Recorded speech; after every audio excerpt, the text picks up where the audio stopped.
अस्सलाम वालेकुम दोस्तों, मैं आपको परफेक्ट वेब सॉल्यूशंस की तरफ से एंगुलर 11 के इस क्रैश कोर्स में खुशामदीद कहता हूं। मेरा नाम इमरान कासिम है और इस एंगुलर 11 के क्रैश कोर्स में हम कवर करेंगे दो चीज़ें। एक तो हम एंगुलर 11 की बेसिक्स को समझेंगे ताकि जो एब्सोल्यूट बिगनर्स हैं एंगुलर के लिए, उनको एंगुलर के बारे में समझ आ जाए कि एंगुलर बेसिकली क्या चीज़ है और किस तरीके से ये काम करता है।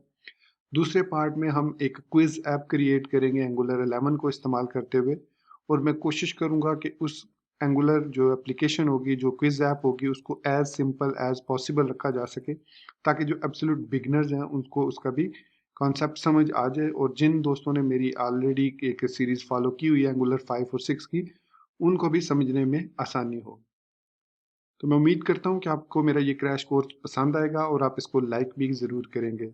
इसके अलावा अगर आप हमारे इस चैनल परफेक्ट वेब सॉल्यूशंस पर न्यू हैं तो इसको सब्सक्राइब करते हुए साथ में मौजूद बेल के आइकन को प्रेस करते हुए ऑल नोटिफिकेशंस को ऑन कर लीजिएगा ताकि आने वाले वीडियो ट्यूटोरियल्स की अपडेट्स आपको मिलती रहें। Thank you very much. तो चलिए शुरू करते हैं आज के इस एंगुलर 11 के क्रैश कोर्स को। सबसे पहला जो क्वेश्चन जहन में आता है कि वो एंगुलर क्या चीज़ है। जहन में रख लीजिए, एंगुलर हमारे पास एक एप्लीकेशन डिज़ाइन फ्रेमवर्क है, और या आप इसको एक डेवलपमेंट प्लेटफॉर्म भी कह सकते हैं जिससे हम एक सोफिस्टिकेटेड किस्म की सिंगल पेज एप्लीकेशंस क्रिएट कर सकते हैं। अब सिंगल पेज एप्लीकेशन से मुराद यहाँ पर ये होती है कि जो भी आप एप्लीकेशन एंगुलर को इस्तेमाल करते हुए क्रिएट करेंगे, उसमें आपका पेज रिफ्रेश नहीं होगा, बल्कि जो चीज़ जिस जगह पर भी आप मूव करेंगे वो विदाउट रिफ्रेशिंग पेज आपको स्क्रीन पर उस पेज पर डिस्प्ले हो जाएगी। इस कॉन्सेप्ट को सिंगल पेज एप्लीकेशन कहा जाता है। दूसरी जो बहुत इंपॉर्टेंट चीज़ है वो सम प्री रिक्विजिट्स है या सम अजम्पशंस हैं जो मैं ये चाहता हूँ कि आपको ऑलरेडी पता होनी चाहिए before following this crash course. तो उसमें हमारे पास HTML CSS और जावास्क्रिप्ट की बेसिक्स है कि HTML CSS और जावास्क्रिप्ट तो आपको आनी ही आनी चाहिए। उसके बाद जावास्क्रिप्ट के अंदर क्लासेस का जो कॉन्सेप्ट है और मॉड्यूल्स का जो कॉन्सेप्ट है, बेसिकली मॉड्यूल्स का जो कॉन्सेप्ट है वो नोड जेएस से रिलेटेड है, और क्लासेस का जो कॉन्सेप्ट है वो टाइप स्क्रिप्ट से रिलेटेड है। टाइप स्क्रिप्ट एक आप समझ लिए सुपर सेट है जावास्क्रिप्ट का, और जो मॉड्यूल्स हैं वो बेसिकली नोड जेएस के अंदर हम जब जावास्क्रिप्ट की फाइल्स क्रिएट करते हैं तो उनमें जितनी भी चीज़ें हम क्रिएट करते हैं वो मॉड्यूल बेस क्रिएट करते हैं। इसलिए HTML CSS जावास्क्रिप्ट के साथ साथ आपको नोड जेएस का भी थोड़ा बहुत कॉन्सेप्ट होना बहुत ज़रूरी है। नोड जेएस की कंप्लीट सीरीज़ मेरे चैनल पर मौजूद है, अगर आप इंटरेस्टेड हो तो उसको एक दफ़ा ज़रूर देख लें। लेकिन बेसिक अगर आपके पास कि एक्सपोर्ट मॉड्यूल क्या होता है, इंपोर्ट का क्या काम होता है, रिक्वायर क्या काम करता है, अगर ये आपके कॉन्सेप्ट्स हैं, then you are good to go with Angular crash course. जैसे कि आप जानते हैं कि एंगुलर के अंदर जो कोड जितना भी लिखा होगा वो टाइप स्क्रिप्ट को यूज करता है। Most Angular code can be written with JavaScript, with just latest JavaScript. मतलब ऑल दो के वो लिखा हुआ टाइप स्क्रिप्ट में है, लेकिन जो आप खुद से कोडिंग करेंगे आप उसमें जावास्क्रिप्ट, जो प्योर जावास्क्रिप्ट है और लेटेस्ट जावास्क्रिप्ट है जिसको हम ES6 भी कहते हैं या ES नेक्स्ट भी कहते हैं या ES ECMAScript 2015 भी कहते हैं, जिसमें हमारे पास लेट कीवर्ड है, कॉन्स्ट कीवर्ड है, एरो फंक्शंस है। उनको यूज़ करते हुए आप अपनी एप्लीकेशन को क्रिएट कर सकते हैं। इसके अलावा टाइप स्क्रिप्ट के अंदर मेटा डाटा और डेकोरेटर्स का भी कंसेप्ट है। वो मैं जब प्रैक्टिकली हम आगे बढ़ेंगे तो मैं आपको डेकोरेटर्स को भी दिखाऊंगा कि डेकोरेटर्स क्या है, और बेसिकली ये डेकोरेटर क्या इंफॉर्मेशन शेयर करते हैं और इसके अंदर जो मौजूद मेटा डाटा होता है उसकी मदद से हम क्या टारगेट अचीव करते हैं। ये सम असम्पशंस हैं। बिफोर आप इससे पहले कि आप इस स्क्रैच कोर्स को स्टार्ट करें, मेक श्योर कीजिए कि इनके कॉन्सेप्ट्स आपके पास अच्छे से क्लियर हो। उसके बाद एंगुलर को रन करने के लिए हमें एक एप्लीकेशन की ज़रूरत होती है जिसको हम नोड जेएस की मदद से इंस्टॉल करते हैं। नोड जेएस के अंदर जब हम नोड जेएस अपने सिस्टम में इंस्टॉल करते हैं तो उसमें हमें एक पैकेज मैनेजर मिलता है, बल्कि बेसिकली दो पैकेज मैनेजर मिलते हैं। एक को NPM कहा जाता है, नोड पैकेज मैनेजर, और दूसरा NPX होता है, ये नोड पैकेज एक्सटेंडर कह सकते हैं या एक्सटेंशन कह सकते हैं। कि वो उसमें और NPM और NPX में सिर्फ छोटा सा डिफरेंस है कि NPM की मदद से हम अपने सिस्टम के अंदर चीज़ों को इंस्टॉल करते हैं, जबकि NPX की मदद से सिर्फ कैशे वो बिल्ड करता है और जो चीज़ हमें चाहिए होती है सिर्फ वही मिलती है। उसका जो ओरिजिनल सोर्स होता है वो हमारे पास सिस्टम में इंस्टॉल नहीं होता। फॉर एग्जांपल, अगर यहाँ पर मैं एंगुलर CLI, जिसको कमांड लाइन इंटरफेस कहा जाता है, वो हमें चाहिए होता है टू क्रिएट एंगुलर एप्लीकेशंस। लेकिन अगर हम वो एंगुलर CLI इंस्टॉल ना करना चाहें तो उसके लिए फिर हम NPX को इस्तेमाल करते हैं, जो कि एंगुलर CLI को इंस्टॉल किए बगैर हमें एंगुलर की ऐप क्रिएट करके दे देता है, लेकिन हम यहाँ पर यूज़ करेंगे NPM को। सो NPM को इस्तेमाल करने से पहले आपके पास यहाँ पर node.js.org की वेबसाइट पर आपने आना है और यहाँ से डाउनलोड कर लेना है अपना जो भी लेटेस्ट, उस वक्त जब आप ये वीडियो देख रहे हैं उस वक्त जो भी लेटेस्ट Node.js का वर्जन है उसको डाउनलोड कर लीजिएगा। कोशिश कीजिएगा कि LTS वर्जन को यूज़ करें, क्योंकि LTS का मतलब है लॉन्ग टर्म सपोर्ट्स और ये बग फ्री होता है, स्टेबल वर्जन होता है, जबकि करंट में बग्स वगैरह हो सकते हैं, प्रॉब्लम्स हो सकती हैं, इसलिए इट्स ऑलवेज प्रेफरेबल कि आप LTS वर्जन को यूज़ करें। सिंपली अपने ऑपरेटिंग सिस्टम के मुताबिक इसको डाउनलोड कीजिए, इंस्टॉल कीजिए। उसके बाद आप जब टर्मिनल पर आएंगे यहाँ पर, और यहाँ पर अगर आप लिखेंगे npm डैश डैश वर्जन, ये जो npm डैश डैश वर्जन मैंने लिखा है, तो उसके अगेंस्ट अगर आपको एक वर्जन यहाँ पर शो होगा तो इट मीन्स आपने npm को सक्सेसफुली इंस्टॉल कर लिया, Node.js को सक्सेसफुली इंस्टॉल कर लिया। अगर फिर आप उसके बाद npx डैश डैश वर्जन लिखते हैं तो उसके साथ भी अगर आपको कोई वर्जन यहाँ पर शो होता है तो it means you have successfully installed Node.js on your machine with npm and npx। अब एक और चीज़ ध्यान में रखने वाली है कि जो Angular 11 है वो वर्जन 7 जो है npm और npx का उसको सपोर्ट नहीं करता। अगर आप जब npm डैश डैश वर्जन लिखें और यहाँ पर वर्जन 6.14 से ज़्यादा हो, 7 वर्जन हो, मतलब 6 की यहाँ ये वाला कुछ भी हो सकता है, लेकिन अगर ये 6 जो है ये 7 है या ये 5 है तो कोशिश करें कि @6 की मदद से आप npm को अपडेट कर लें। वो जब आपके पास पुराना वर्जन या बिल्कुल लेटेस्ट वर्जन होगा तो एंगुलर खुद ब खुद आपको एक नोटिफिकेशन दे देगा कि आपके पास जो npm का वर्जन है वो सपोर्टेड नहीं है, तो काइंडली ये वाला कमांड रन करके ये सपोर्टेड वर्जन इंस्टॉल कर लें। सो मेरे पास जो नोड का वर्जन है वो 14.15.1 है और npm और npx का वर्जन आपने देख लिया 6.14 6.14 है।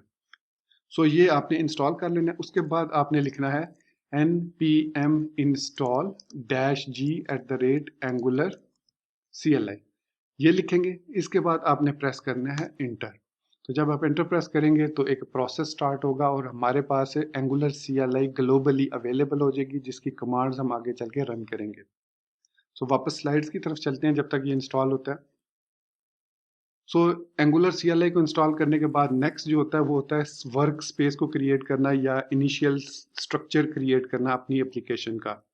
सो to create a new work space and initial starter app, run the CLI command ng new and provide the name my app. अब यहाँ पर जो उसने माई ऐप का है ये कुछ भी हो सकता है, लेकिन ng स्पेस न्यू ये कीवर्ड्स हैं, इनको एज इट इज आपने लिखना है।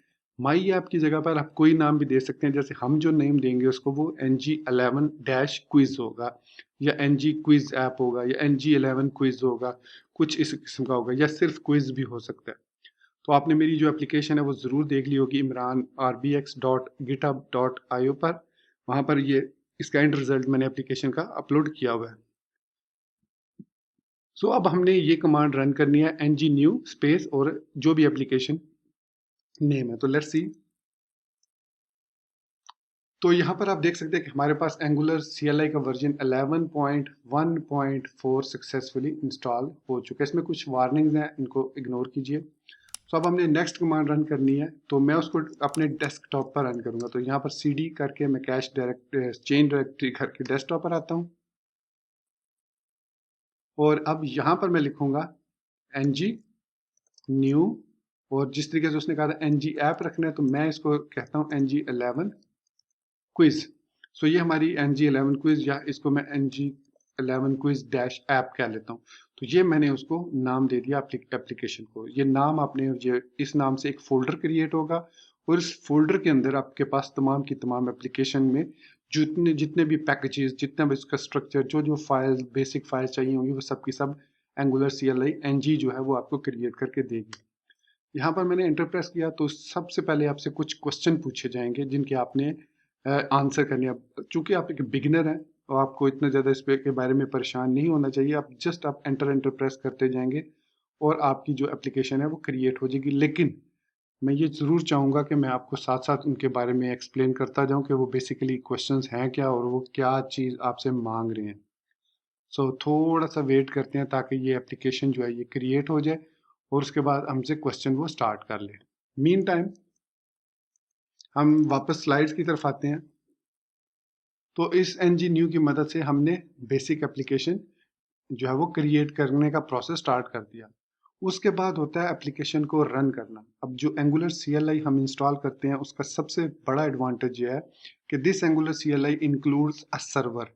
सो इसके अंदर हमारे पास एक बिल्ट इन डेवलपमेंट सर्वर होता है। डेवलपमेंट सर्वर और लाइव सर्वर में फ़र्क ये होता है कि डेवलपमेंट जो सर्वर होता है वो आपकी चेंजेस को रियल टाइम में रिफ्लेक्ट करता है, जबकि लाइव सर्वर में हम चीज़ों को कंपाइल करने के बाद एंड बिल्ड करने के बाद लास्ट जो बिल्ड होता है वो क्रिएट करने के बाद उसको लाइव सर्वर पर रन करते हैं। सो इस इन कमांड्स को रन करने के लिए सबसे पहले हमारे पास जो है वो जो स्केलेटन एप्लीकेशन स्ट्रक्चर है NG-न्यू की मदद से हमने क्रिएट किया था वो क्रिएट हो चुका हो तो उसके बाद ही हम इसको रन कर सकते हैं। तो यहाँ पर उसने पहला क्वेश्चन हमसे किया, do you want to enforce stricter type checking and stricter bundle budget in the workspace. अब ये कहना क्या चाह रहा है कि this setting helps improve maintainability and catches bug ahead of time for more see this route. अब यहाँ पर एक चीज वो मेंशन कर रहा है कि क्या आप ये चाहते हैं कि स्ट्रिक्ट चेकिंग जो है वो इन्फोर्स हो जाए। जब स्ट्रिक्ट चेकिंग इन्फोर्स होगी तो आप जैसे ही कोई मिस्टेक करेंगे अपने एडिटर के अंदर, स्मार्ट एडिटर के अंदर, तो उसी वक्त जो है वो उसको रिफ्लेक्ट कर देगा जो आपका ये एंगुलर सर्वर है, कि आपको बता देगा कि इसमें ये इशू आ रहा है, क्योंकि बैकग्राउंड में तो एंगुलर सर्वर रन हो रहा होगा और वो कंटिन्यूसली आपकी जो कोडिंग है उसको कंपाइल कर रहा होगा। अब स्ट्रिक्ट क्या होता है कि अगर आपने एक वेरिएबल बनाया, उसकी डाटा टाइप भी मेंशन नहीं की और उसमें कोई डिफॉल्ट डाटा भी नहीं दिया, तो that mean this is an error. So वो आपसे रिक्वेस्ट करेगा कि या तो इसकी डाटा टाइप मेंशन करो ताकि मुझे पता हो कि किस किस्म का डाटा इसके अंदर रिटर्न होगा, या फिर उसमें कोई डिफॉल्ट डाटा पास करो ताकि उस डाटा को देखते हुए मैं आइडिया लगा लूँ कि इसमें किस किस्म की इंफॉर्मेशन सेव हो जाएगी। तो फॉर बीइंग ए स्टार्टर आपको इसको एनेबल करने की ज़रूरत नहीं है, आप इसको नो करेंगे। तो डिफ़ॉल्ट जो ऑप्शन है वो नो है। अब जो सेकंड ऑप्शन है वो है करके would you like to add Angular routing. अब चूंकि राउटिंग इस क्रैश कोर्स का पार्ट नहीं है, राउटिंग के लिए हम अलग से क्रैश कोर्स भी बना सकते हैं और मैंने ऑलरेडी राउटिंग को एक्सप्लेन किया भी हुआ है, तो इसलिए इसकी ज़रूरत यहाँ पर नहीं है। तो डिफ़ॉल्ट ऑप्शन नो है, मैं इसको नो कर दूंगा। आपने सिंपली एंटर प्रेस करना है क्योंकि जो डिफ़ॉल्ट जो कैपिटल लेटर में लेटर लिखा हुआ है ना यहाँ पर, यही बाय डिफ़ॉल्ट सिलेक्ट होगा, तो ये बाय डिफ़ॉल्ट इसको नो कर देगा। तो उसके बाद जो हमसे क्वेश्चन पूछेगा वो कि कंपाइलर कौन सा यूज़ करना है, pre processor, CSS pre processor. अगर आपने मेरी शॉर्ट वीडियोस देखी हो तो उसमें मैंने आपको एक बताया था कि जो फ्रंट एंड डेवलपर होता है उसको CSS प्री प्रोसेसर्स के बारे में जानना ज़रूरी है, जिसमें हमारे पास SAS और लेस दो बहुत ही पॉपुलर CSS प्री प्रोसेसर्स हैं। तो ये यहाँ पर आई थिंक थोड़ा सा बिजी हो गया, तो मैं इस वीडियो को पॉज करता हूँ, जैसे नेक्स्ट क्वेश्चन आता है मैं दोबारा इसको ऑन कर लूँगा। तो अब वो हमसे नेक्स्ट क्वेश्चन पूछ रहा है, which style sheet format would you like to use. अब यहाँ पर आप देख सकते हैं कि हमारे पास CSS है, SCSS है, SAS है, लेस है और स्टाइलस है। सो ये different kinds of preprocessors हैं। तो being a HTML CSS and JavaScript developer हम सिंपल CSS को सिलेक्ट कर सकते हैं कि हमें कोई प्री प्रोसेसर नहीं चाहिए, एक्स्ट्रा लोड डालने की जरूरत नहीं, हम सारा काम CSS के जरिए कर सकते हैं। लेकिन कुछ डेवलपर्स जो होते हैं, जब आप स्पेशली शेयरिंग में काम कर रहे होते हैं, एक टीम में काम कर रहे होते हैं, so then it is very much necessary कि आप जो है वो एक टीम की सूरत में काम करें, देन आप एक किसी CSS प्री प्रोसेसर को लाजमी यूज़ करें, क्योंकि CSS प्री प्रोसेसर को यूज़ करने से काफ़ी सारा हेडेक आपका जो और जो आपके टीममेट्स होते हैं उनका हेडेक कम हो जाता है और उनको एक्सप्लोर ज़्यादा, मतलब CSS आप कहीं पर भी कोई सी भी CSS लिखें, बाद में लिखें, शुरू में लिखें, उसको ओवरराइड कर दें, तो इस तरीके से करने से काफ़ी सारी कम्प्लेक्सिटी क्रिएट हो जाती है, specially in a team environment. लेकिन अगर आप अकेले काम कर रहे हैं और आप इतना ज़्यादा केयर नहीं करते कि CSS किस तरीके से आपने लिखनी है, क्योंकि सारी आपने खुद ही लिखनी है, और at the end of the day जो रिजल्ट SAS और CSS या लेस परफॉर्म करेगा वो एक्चुअली आपको CSS ही कन्वर्ट करके देगा। सो इन दैट केस आप जो है वो बाय डिफ़ॉल्ट CSS को ही चूज़ कीजिए। अब उसके बाद ये कुछ डिफ़ॉल्ट यहाँ पर आप देख सकते हैं कि इसने कुछ क्रिएट किए हैं फाइल्स, जिनमें रीडमी है, एडिटर कन्फिग है, गिट इग्नोर है, angular Jason, package Jason, TS config. जो TS कन्फिग का मतलब है टाइप स्क्रिप्ट, और कॉन्फ़िगरेशन, फिर टाइप स्क्रिप्ट लिंटिंग। लिंटिंग का मतलब होता है कि आपको डिज़ाइन टाइम या रन टाइम पर एरर्स, वार्निंग या माउस ओवर करने पर इंफॉर्मेशन शो करना, ये टीएस लिंट का काम है। फिर ब्राउज़र लिस्ट, आरसी का मतलब है कि कौन कौन से ऐसे ब्राउज़र्स हैं जिनको बाय डिफ़ॉल्ट सपोर्ट करते हैं हमारे पास जो ये एंगुलर ऐप है। फिर कर्मा जो है ये एक टेस्ट इंजन है जिसकी मदद से हम अपनी एप्लीकेशन के टेस्ट बिल्ड करके उसको टेस्ट भी कर सकते हैं। फिर उसके बाद आप देख सकते हैं T S config dot app dot JSON file है, एक T S config dot JSON file है और एक T S config dot app dot JSON file है। ये दोनों डिफरेंस हैं। ये जो टी एस कन्फिग है ये ओवरऑल आपके वर्क स्पेस को हैंडल करती है, जबकि T S config app dot JSON सिर्फ स्पेसिफिक एप्लीकेशन, जो आप इस वर्क स्पेस में मल्टीपल एप्लीकेशन क्रिएट कर सकते हैं एक वर्क स्पेस के अंदर, सो ये उस स्पेसिफिक वर्क स्पेस को सिर्फ हैंडल करने के लिए है। इसके बाद आपके पास फेव आइकन है, एक index dot H T M L है। Index dot H T M L में बेसिकली आपका जो रूट कोड होता है एंगुलर का, जो कि जिसको आप कह सकते हैं ओरिजिनल डोम, जहाँ से वो वर्चुअल डोम का कॉन्सेप्ट स्टार्ट होता है, वो index dot H T M L के अंदर होता है। ये हमारी मेन रूट फाइल होती है। फिर मेन टी एस फाइल है जिसको कंपाइल करता है हमारा एंगुलर सी एल आई का कंपाइलर। फिर पॉलीफिल्स हैं कुछ बैकवर्ड कंपेटिबिलिटी के लिए। फिर हमारे पास एक global style dot C S S file है। Global C S S style dot C S S का मतलब ये है कि यहाँ पर इस styles dot C S S के अंदर आप जो भी स्टाइलिंग लिखेंगे वो आपके तमाम जितने भी कंपोनेंट्स होंगे उनमें जो सेम एलिमेंट है जिसको आपने टारगेट किया है उन तमाम पर वो स्टाइल अप्लाई हो जाएगा। फिर टेस्ट, ऑफ कोर्स टेस्ट के लिए है। फिर हमारे पास एसेट्स हैं। फिर एनवायरनमेंट है। एनवायरनमेंट बेसिकली दो किस्म के होते हैं, एक डेवलपमेंट एनवायरनमेंट होता है, एक प्रोडक्शन एनवायरनमेंट होता है। आप इसके अलावा मल्टीपल एनवायरनमेंट्स भी क्रिएट कर सकते हैं। फिर हमारे पास एक मॉड्यूल, बेसिक मॉड्यूल फाइल होती है, एक कंपोनेंट फाइल होती है जिसमें तीन उसके पार्ट होते हैं, component C S S, component H T M L, component T S file. So ये हमारे पास बेसिक फोल्डर स्ट्रक्चर है। इन फोल्डर और फाइल्स को क्रिएट करने के बाद एक एंगुलर CLI एक नोड मॉड्यूल्स का फोल्डर क्रिएट करेगा। उस नोड मॉड्यूल के अंदर वो तमाम के तमाम पैकेजेस इंस्टॉल होंगे जो कि रिक्वायर्ड हैं आपकी डेवलपमेंट और बिल्ड के लिए। मतलब डेवलपमेंट में तो आप रन करेंगे ही करेंगे यूजिंग ng कमांड, प्लस आप जो है वो उसको बिल्ड भी ng कमांड की मदद से ही करेंगे। जैसे कि मैंने यहाँ पर पिछली एक स्लाइड में आपको बताया था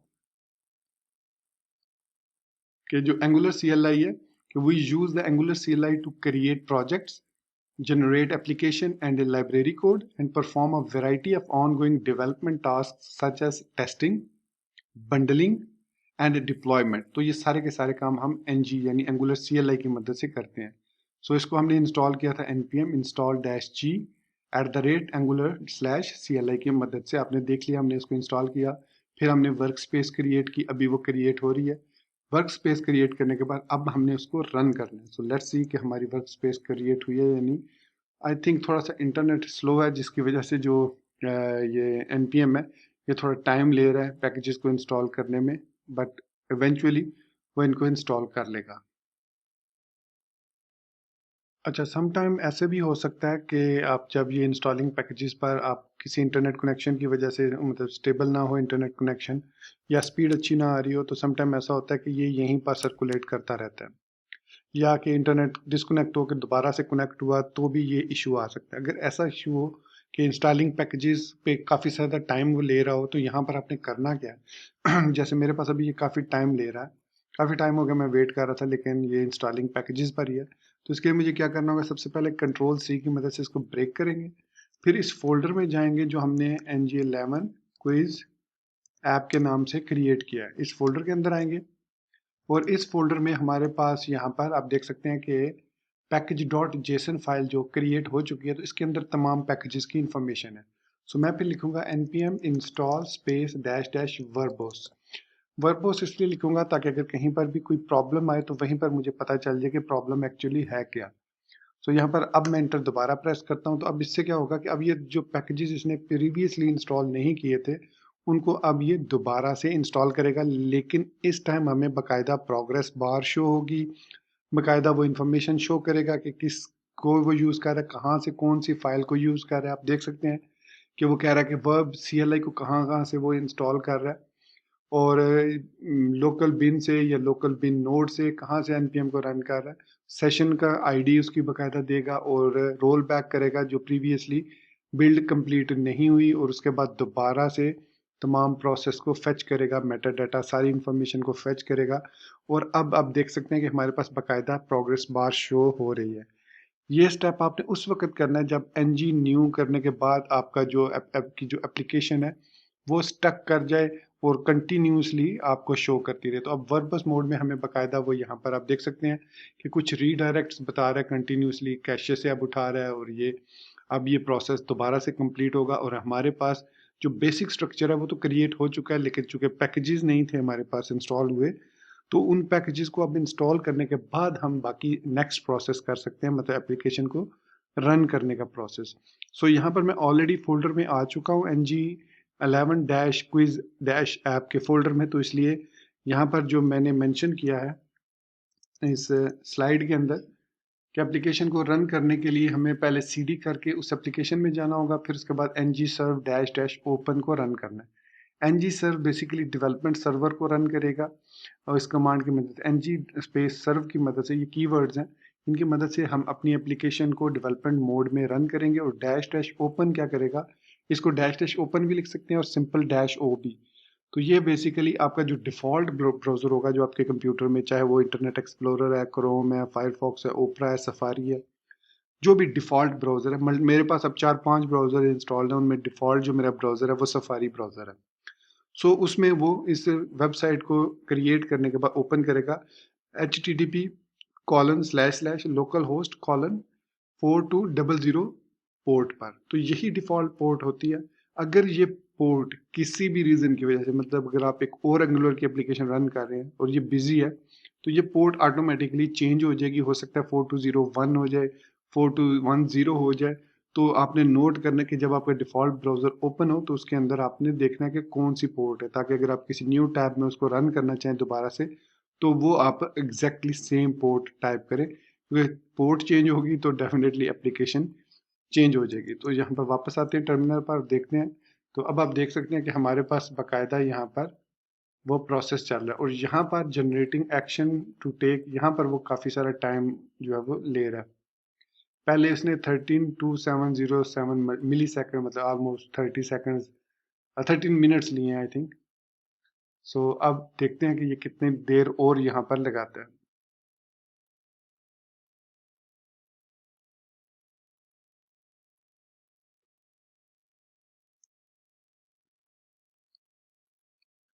सो अब आप देख सकते हैं कि हमारी जो इंस्टॉलेशन है वो कंप्लीट हो चुकी है, और इसने ये इतने मिली सेकेंड लिए हैं। ऑलमोस्ट आप समझ लें कि ये तकरीबन 15-20 मिनट इसने ले लिया है कंप्लीट सेटअप करने में, ये एंगुलर ऐप की एप्लीकेशन। उसके बाद अब हम बढ़ते हैं नेक्स्ट स्टेप की तरफ, जो कि है run the application. So run करने के लिए हमें आना पड़ेगा फोल्डर में। तो ऑलरेडी मैं उस फोल्डर में मौजूद हूँ। यहाँ पर मुझे लिखना है ng serve dash dash open. So वापस टर्मिनल पर आते हैं और मैं यहाँ पर लिखूंगा ng serve dash dash open, या फिर सिंपली मैं डैश ओ भी लिख सकता हूँ। सो मैं लिखूंगा डैश डैश ओपन, जैसे उसमें स्लाइड में लिखा है। उसके बाद मैं एंटर प्रेस करूंगा। तो अब ये क्या करेगा कि अपनी जो हमने वर्क स्पेस क्रिएट की है और जो पैकेजेस क्रिएट किए हैं उन तमाम को कंपाइल करेगा। कंपाइल करने के बाद उनकी एक डेवलपमेंट बिल्ड क्रिएट करेगा, और फिर एक सर्वर क्रिएट करेगा लोकल होस्ट कॉलन 4200 पर 4200 पर। और फिर जो आपका डिफ़ॉल्ट ब्राउज़र होगा उसमें इस एप्लीकेशन को ओपन करके हमें उसका जो डिफ़ॉल्ट इंटरफेस है या जो डिफ़ॉल्ट एप्लीकेशन का की लुक एंड फील है वो हमें शो करेगा।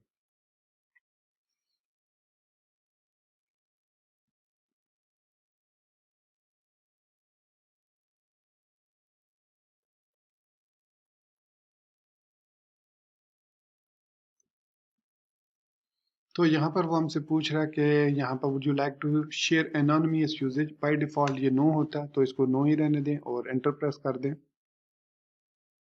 क्योंकि हमें अभी फ़िलहाल ज़रूरत नहीं है कि हम डाटा शेयर करें, क्योंकि हम इतना ज़्यादा कॉम्प्लिकेटेड कोई डाटा तो क्रिएट करने नहीं जा रहे कि जिससे हमारी एप्लीकेशन बार बार क्रैश हो या उस पर कोई ज़्यादा एरर्स वगैरह आए। ऑल दो आई नो कि एरर आ सकते हैं, लेकिन स्टिल जो है मेरी यही कोशिश है कि एरर ना आए और हमारी जो एक्चुअल जो हमारी क्विज ऐप है वो सक्सेसफुली कम से कम टाइम में बिल्ड हो जाए, ताकि आपको ज़्यादा टाइम ना लगे। खैर, ये जो पहला पार्ट है जिसमें इंट्रोडक्शन है, ये उन दोस्तों के लिए जो कि बिल्कुल बिगिनर हैं। तो मैं टाइम स्टैम्प नीचे लगा दूंगा कि क्विज ऐप कहाँ से मैंने स्टार्ट किया है, और जो फिर आप जो अगर देखना चाहें तो सिर्फ क्विज ऐप को भी देख सकते हैं, या फिर अगर आप शुरू से देखना चाहें, मतलब बिल्कुल स्टार्ट से, तो वो भी आप देख सकेंगे, मतलब कंप्लीट ट्यूटोरियल को, क्रैश कोर्स को।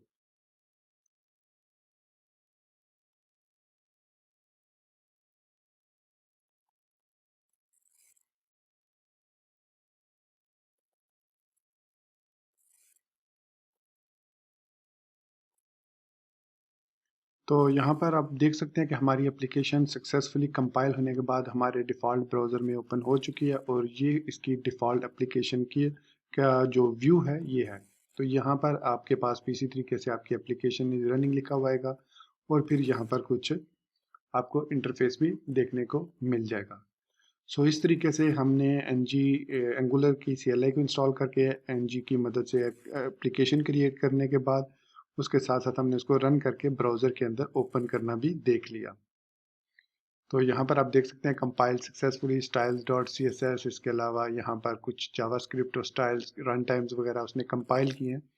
सो ये प्रोसेस भी थोड़ा सा होता है टाइम कंज्यूमिंग, शायद मैं रिकॉर्डिंग कर रहा हूँ साथ साथ, इसलिए थोड़ा सा मेरा प्रोसेसर जो लैपटॉप का वो कुछ ज़्यादा बिजी है। एनीवेज, अगर आपके पास ये वाली एप्लीकेशन सक्सेसफुली ओपन इस तरीके से हो जाती है, सो इट मीन्स आपने ना सिर्फ एंगुलर CLI को इंस्टॉल कर लिया, बल्कि अपनी डिफ़ॉल्ट एप्लीकेशन को भी सक्सेसफुली क्रिएट करके रन कर लिया है अपने कंप्यूटर सिस्टम में।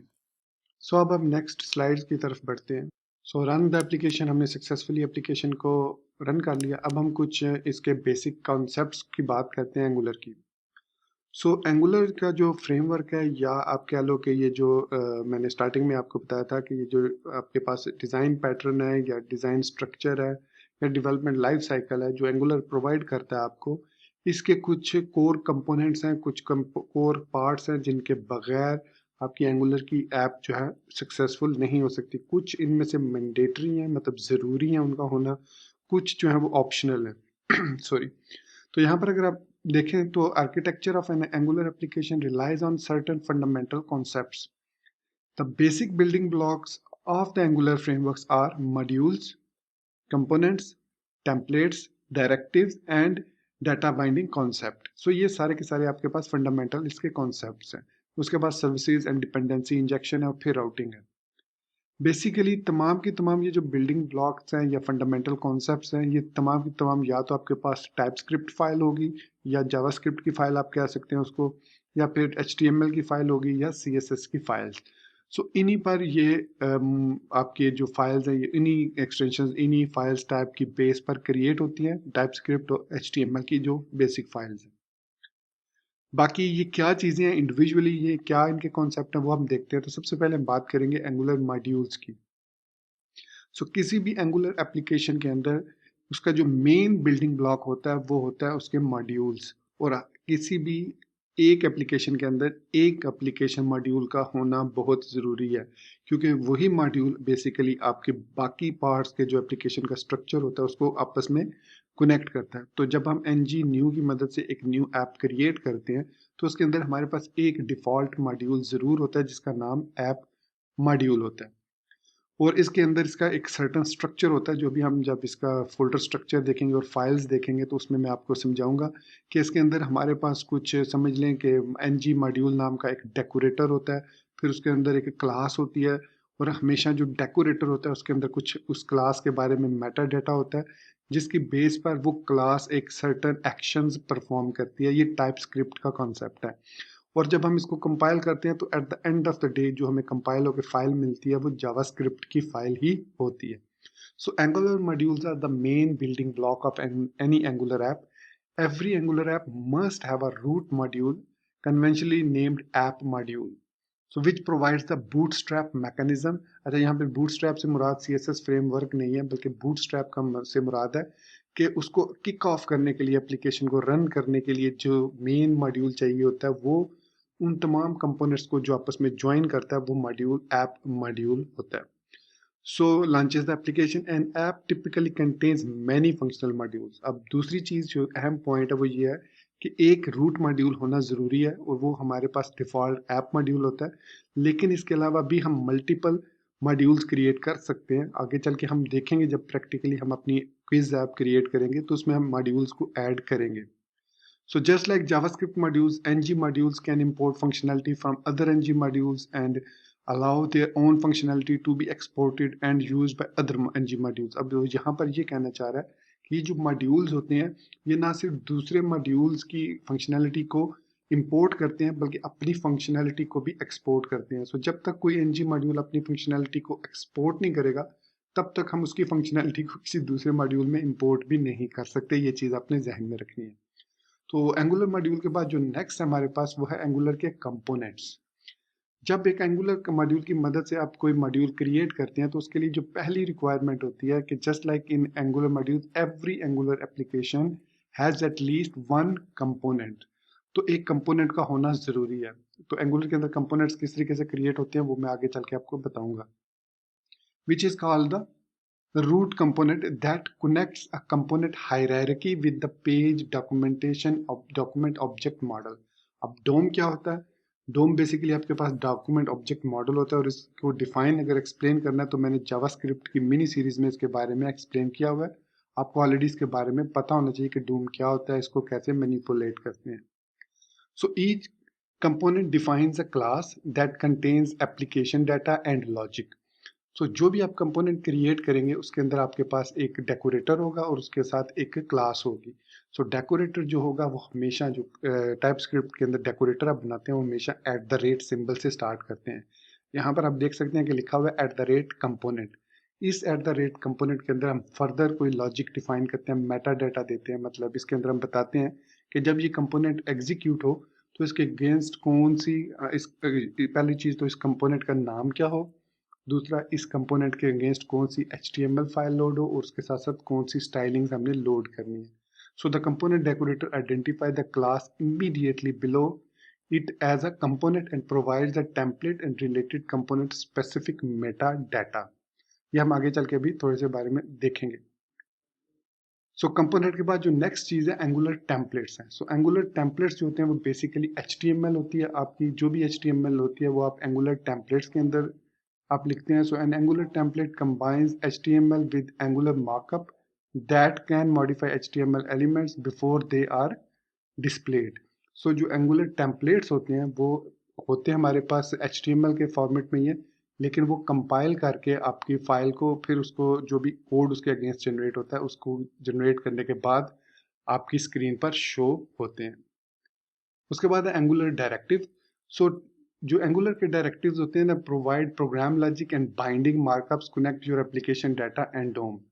सो डायरेक्टिव स्पेशल आप समझ लें कि स्पेशल वेरिएबल्स होते हैं या स्पेशल एट्रीब्यूट्स होते हैं जो कि एंगुलर स्पेसिफिक होते हैं और जिनको आप अपने HTML के अंदर यूज़ करके कोई सर्टन लॉजिक या फंक्शनैलिटी को परफॉर्म कर सकते हैं। आगे चल के जब प्रैक्टिकली हम क्विज ऐप बनाएंगे तो उसमें मैं आपको बताऊंगा कि ये डायरेक्टिव है, उसको इस तरीके से यूज़ करना है।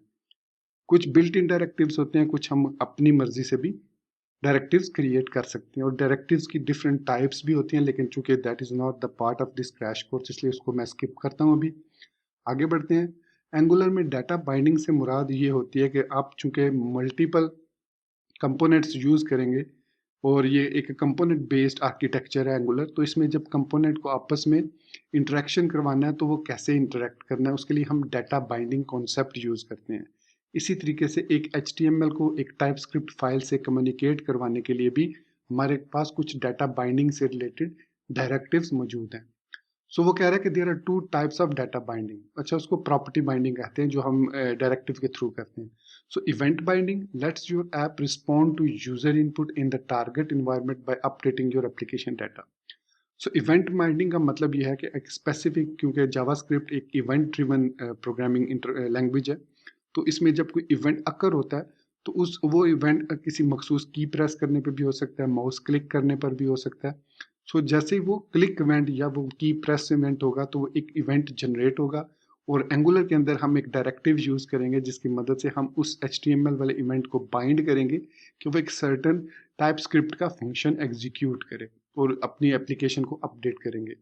दूसरा होता है property binding, lets you interpolate values that are computed from your application data into HTML। So हम इनटू और आउटटू दोनों को आगे चल के देखेंगे। सो अब हम जो हमारे पास लास्ट स्लाइड है वो है services and dependency injection. So sometime हमें कुछ ऐसा डाटा चाहिए होता है कि जो कि हमारी एप्लीकेशन के स्कोप में नहीं होता, हमारी एप्लीकेशन के स्कोप से बाहर होता है, चाहे वो एक जेसन फाइल के फॉर्मेट में हमारे प्रोजेक्ट में ही हो। लेकिन चूंकि जेसन फाइल जो होती है वो एक्चुअली डायरेक्टली पार्ट नहीं होती आपकी एंगुलर एप्लीकेशन का, सो इसलिए हम उसको एज एन एक्सटर्नल डाटा लेते हैं, जेसन डाटा। इसी तरीके से अगर आप किसी API के थ्रू डाटा एक्सेस करना है तो इसके लिए हम सर्विसेज को यूज़ करते हैं, और सर्विसेज को फिर डिपेंडेंसी इंजेक्शन के थ्रू हम इंजेक्ट करते हैं अपनी एप्लीकेशन के अंदर। सो फॉर डाटा और logic that isn't associated with a specific view and that you want to share across components, you create a service class. So दो फंक्शन होते हैं सर्विस क्लास के, एक तो कंपोनेंट्स के दरमियान डाटा को शेयर करने का काम भी करता है, और दूसरा एक्सटर्नल रिसोर्सेज से डाटा लेकर हम उसको किसी भी कंपोनेंट के अंदर इंजेक्ट कर सकते हैं। So a service class definition is immediately proceed by injectable. अब आपने देखा कि यहाँ पर लिखा हुआ है @इंजेक्टेबल। सो ये एक डेकोरेटर है जिसके अंदर हम कुछ मेटा डाटा देते हैं। The decorator provide the metadata that allow other providers to be injected as dependencies into your class. अच्छा, जो हमने अभी बात की कंपोनेंट्स की, टेम्पलेट्स की, डिपेंडेंसी इंजेक्शन की, डायरेक्टिव्स की, तो इन सब को हम ng कमांड की मदद से कमांड लाइन से जनरेट कर सकते हैं, वो अभी हम देखते हैं। तो ये थी हमारी आज की इस क्रैश कोर्स की स्लाइड्स, और इन स्लाइड्स में मैंने आपको एंगुलर के बेसिक कॉन्सेप्ट को समझाया। अगर आपको इस यहाँ तक अगर कोई भी कंफ्यूजन हो तो आप इस वीडियो के कमेंट सेक्शन में मुझे टाइम लगा के साथ कि किस टाइम पर आपको इशू है, कौन सी जगह पर क्या चीज़ आपको समझ नहीं आई, ताकि मैं उसको दोबारा से एक्सप्लेन करूँ। So thank you very much for watching this crash course till this time, or let's get be practical now and build our quiz app with the help of our ng new generator, जो हमने भी generate की application ng11 quiz app. सो अब हम उसको use करते हैं और एक न्यू एप्लीकेशन, एक क्विज ऐप क्रिएट करते हैं। सो ये स्लाइड्स को यहाँ पर मैं ख़त्म करता हूँ। अब हम बढ़ते हैं एक्चुअली अपनी एप्लीकेशन को। तो यहाँ पर आपने शायद देखा हो, जब मैंने ng सर्व डैश ओपन किया था तो उससे ऊपर मैंने कमांड रन की थी कोड डॉट के नाम से। यहाँ पर अगर मैं आपको दिखा सकूँ,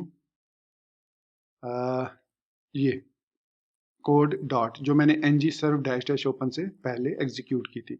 इस कमांड का मतलब ये है कि हम जो है वो अब ng सर्व को ओपन करना चाह रहे हैं, और इस कमांड का मतलब यह है कि हमने अपने इस प्रोजेक्ट को, इस वर्क स्पेस को एक एडिटर में ओपन किया जो कि VS कोड के नाम से है। अब ज़रूरी नहीं कि आप अपनी डेवलपमेंट के लिए VS कोड को यूज़ करें, आप किसी भी एडिटर को यूज़ कर सकते हैं। लेकिन चूंकि ये एक बेस्ट, इस वक्त जो बेस्ट ID टाइप का एडिटर है, जिसके अंदर काफ़ी सारी एक्सटेंशंस हमारे पास मौजूद हैं जो कि हमारे कोडिंग को बहुत ही बहुत ही अच्छे तरीके से एनेबल कर देती है, और हमें काफ़ी सारी सेव हो जाता है हमारा टाइम, और हम स्मॉल कीवर्ड की मदद से एक कंप्लीट स्निपेट जो है वो क्रिएट कर सकते हैं। तो इसलिए इस एडिटर को मैं प्रेफर करूंगा, जो कि आप माइक्रोसॉफ्ट की वेबसाइट से जाकर इसको डाउनलोड करके इंस्टॉल कर सकते हैं। तो इस पर यहाँ पर ये हमारे पास इसका एडिटर है, और ये हमारे पास ng क्विज ऐप के नाम से। इसको थोड़ा सा मैं टू टाइप जूम इन कर लेता हूँ। ये अब आई थिंक ये आपको सही नज़र आ रहा होगा। तो इसके अंदर जब हमने ng न्यू कमांड की मदद से वो रन किया था तो इसने ये फोल्डर स्ट्रक्चर क्रिएट किया था। जो रूट पर फाइल्स हैं, ये एज अ बिगिनर आपको इनमें से किसी में भी कोई भी चेंजेस करने की ज़रूरत नहीं है, इनके बारे में परेशान होने की ज़रूरत नहीं है। आपको मेन जो फोल्डर है वो आपका SRC फोल्डर है, ये फोल्डर है।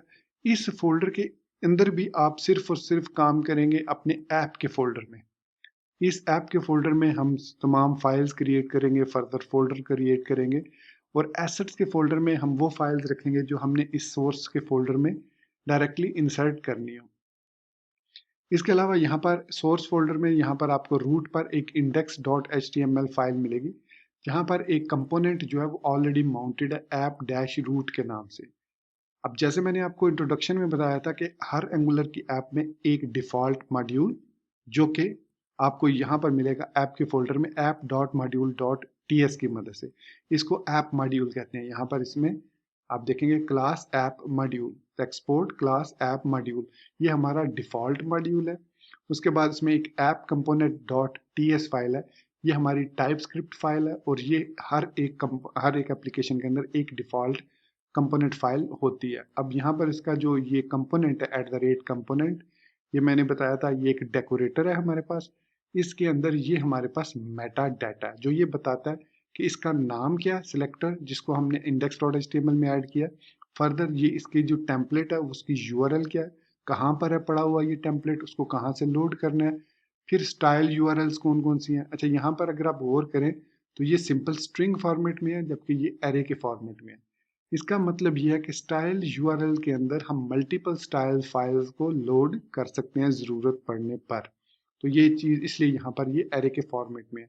फिलहाल हमारे पास एक HTML फाइल लोड हो रही है और एक CSS फाइल, और ये दोनों इसी रूट पर मौजूद हैं। ये हमारे पास HTML फाइल है, और इस HTML फाइल के अंदर ये सारी कोडिंग है जो इस वक्त आपको हमारे इस ब्राउज़र के अंदर ये जो चीज़ नज़र आ रही है लिखी हुई, ये तमाम की तमाम जो लोड हो रही है वो इस app.component.html फाइल से लोड हो रही है।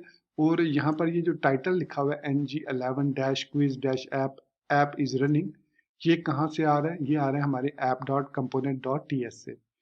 यहाँ पर ये लिखा हुआ है, और अगर मैं इसको सिंपली इस तरीके से क्विज ऐप के नाम से टाइटल को चेंज करके सेव करूँ, तो देखिए हमारा जो सर्वर है वो दोबारा से कंपाइल होगा यहाँ पर, और यहाँ पर देखिए जनरेटिंग ब्राउज़र एप्लीकेशन बंडल, वो दोबारा से बिल्डिंग करेगा, उसको प्रोसेस करेगा, और हमें वो फाइल दोबारा से अपडेट करके ब्राउज़र के अंदर ना इसको अपडेट भी कर देगा। तो यहाँ पर वापस ब्राउज़र में आते हैं, थोड़ा सा वेट करना होगा हमें। जैसे ही हमारा वो बिल्डिंग कंप्लीट हुई तो यहाँ पर आप देखिए क्विज ऐप इज़ रनिंग लिखा हुआ नज़र आ गया। आप इसको चाहें तो क्विज ऐप वाला पार्ट ख़त्म कर सकते हैं क्योंकि ऑलरेडी वो ऐप लिख रहा है, या फिर आप यहाँ पर आकर ऐप कंपोनेंट डॉट HTML के अंदर फाइंड करना है आपने कहाँ पर उसने ऐप कंपोनेंट लिखा है। तो यहाँ स्क्रॉल डाउन अगर हम करें, स्क्रॉल डाउन करते हुए हमें यहाँ पर CLI डॉक्यूमेंटेशन से ऊपर ये जो स्पैन है इसमें यहाँ पर लिखा हुआ है टाइटल।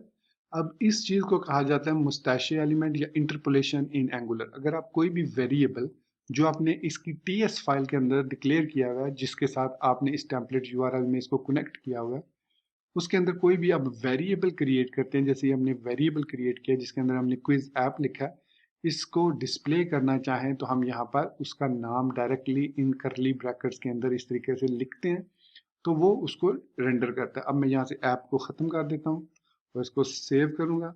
तो सेव करने के बाद आप देखेंगे कि हमारी फाइल दोबारा से कंपाइल होगी, और इस दफ़ा ये जो सेकंड ऐप लिखा हुआ है ये यहाँ से ख़त्म हो जाएगा। सो क्विज ऐप इज़ रनिंग लिखा हुआ हमारे पास आ गया।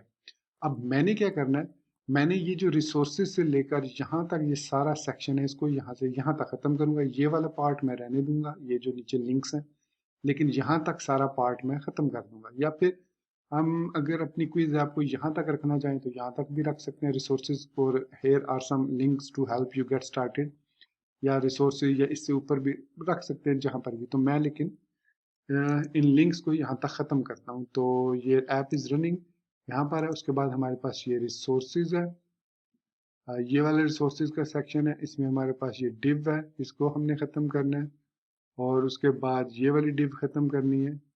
सो ये डिव यहाँ पर क्लोज हो रही है, और ये डिव यहाँ पर, और ये हमारे पास रिसोर्सेज सारे ख़त्म हो गए। इसको सेव किया, इसमें टर्मिनल अब रह जाएगा।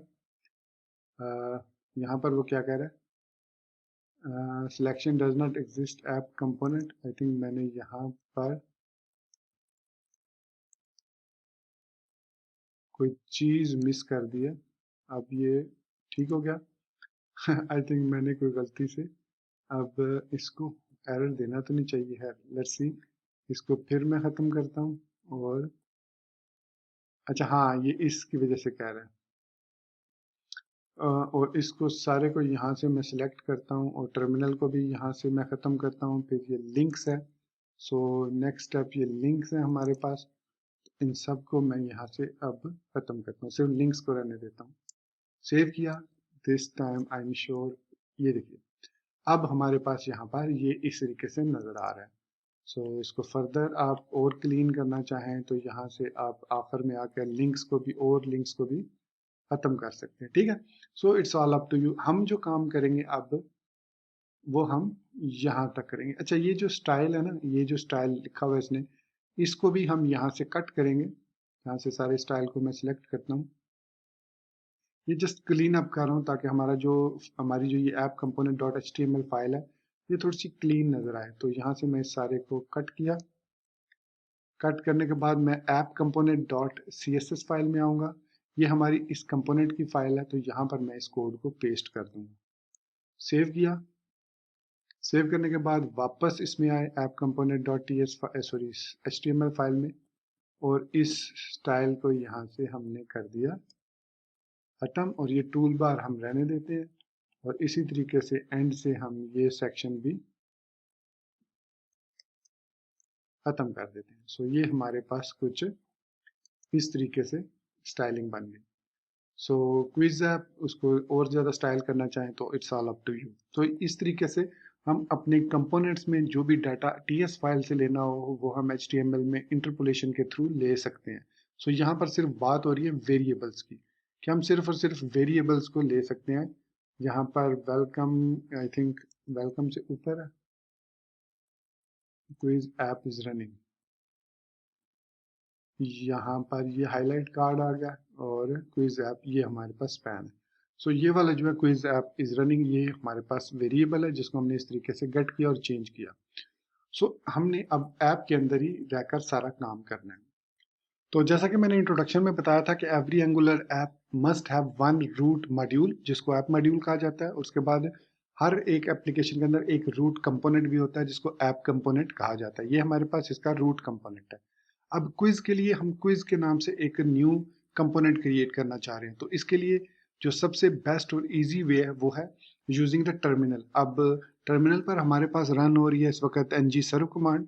तो मैं क्या करता हूँ, यहाँ पर व्यू पर क्लिक करके टर्मिनल को यहीं VS कोड के अंदर ओपन कर लेता हूँ, एक न्यू टर्मिनल को। तो VS कोड यूज करने का सबसे बड़ा एडवांटेज आपके पास ये भी है कि इसके अंदर ये बिल्ट इन टर्मिनल आपको प्रोवाइड करता है, और ये करंट फोल्डर में ऑटोमेटिकली आपको लेके चला जाएगा। तो ये हम ng11 क्विज है आपके फोल्डर में, और यहाँ पर आपने अब लिखना है ng सिंपली लिख के आप एंटर करें जब, तो ये आपको बताएगा कि इस ng की मदद से आप क्या कुछ कर सकते हैं।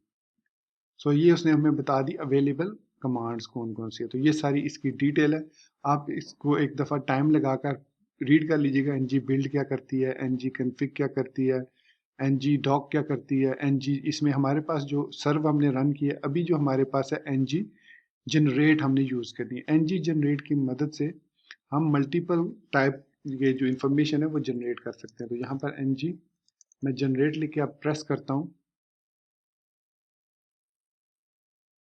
तो इसने हमें बताया कि ng जनरेट की मदद से हम ये सारी चीज़ें जनरेट कर सकते हैं। App shell, application, class, component, directive, enum, guard, interceptor, interface, library, module, pipe, resolver, service, service worker, web worker.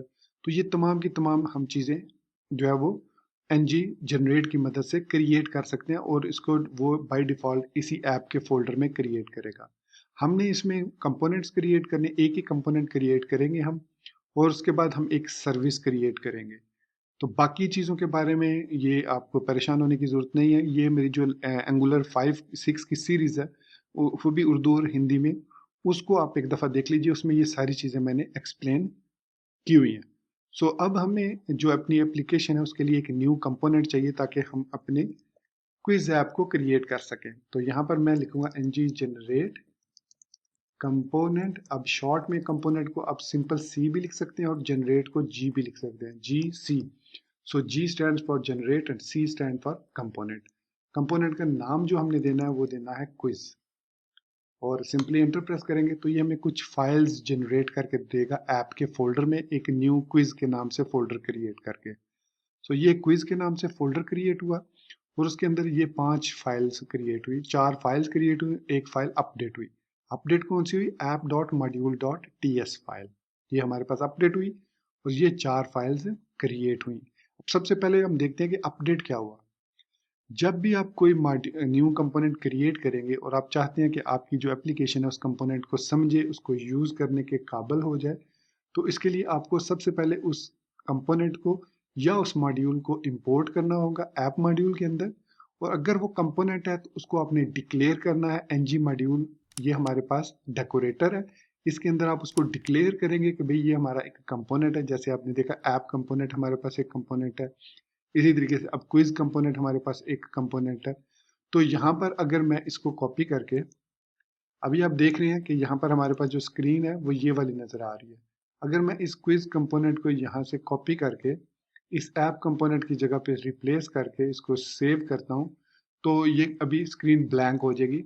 आप देखिएगा स्क्रीन ब्लैंक हो गई। इसकी रीज़न ये है कि हमने यहाँ पर बूटस्ट्रैप मॉड्यूल तो चेंज कर दिया, लेकिन हमारी जो index.html है उसके अंदर हम ऐप डैश रूट को कॉल कर रहे हैं। तो यहाँ पर भी हमें फिर ऐप डैश क्विज लिखना होगा। कैसे मुझे पता चला?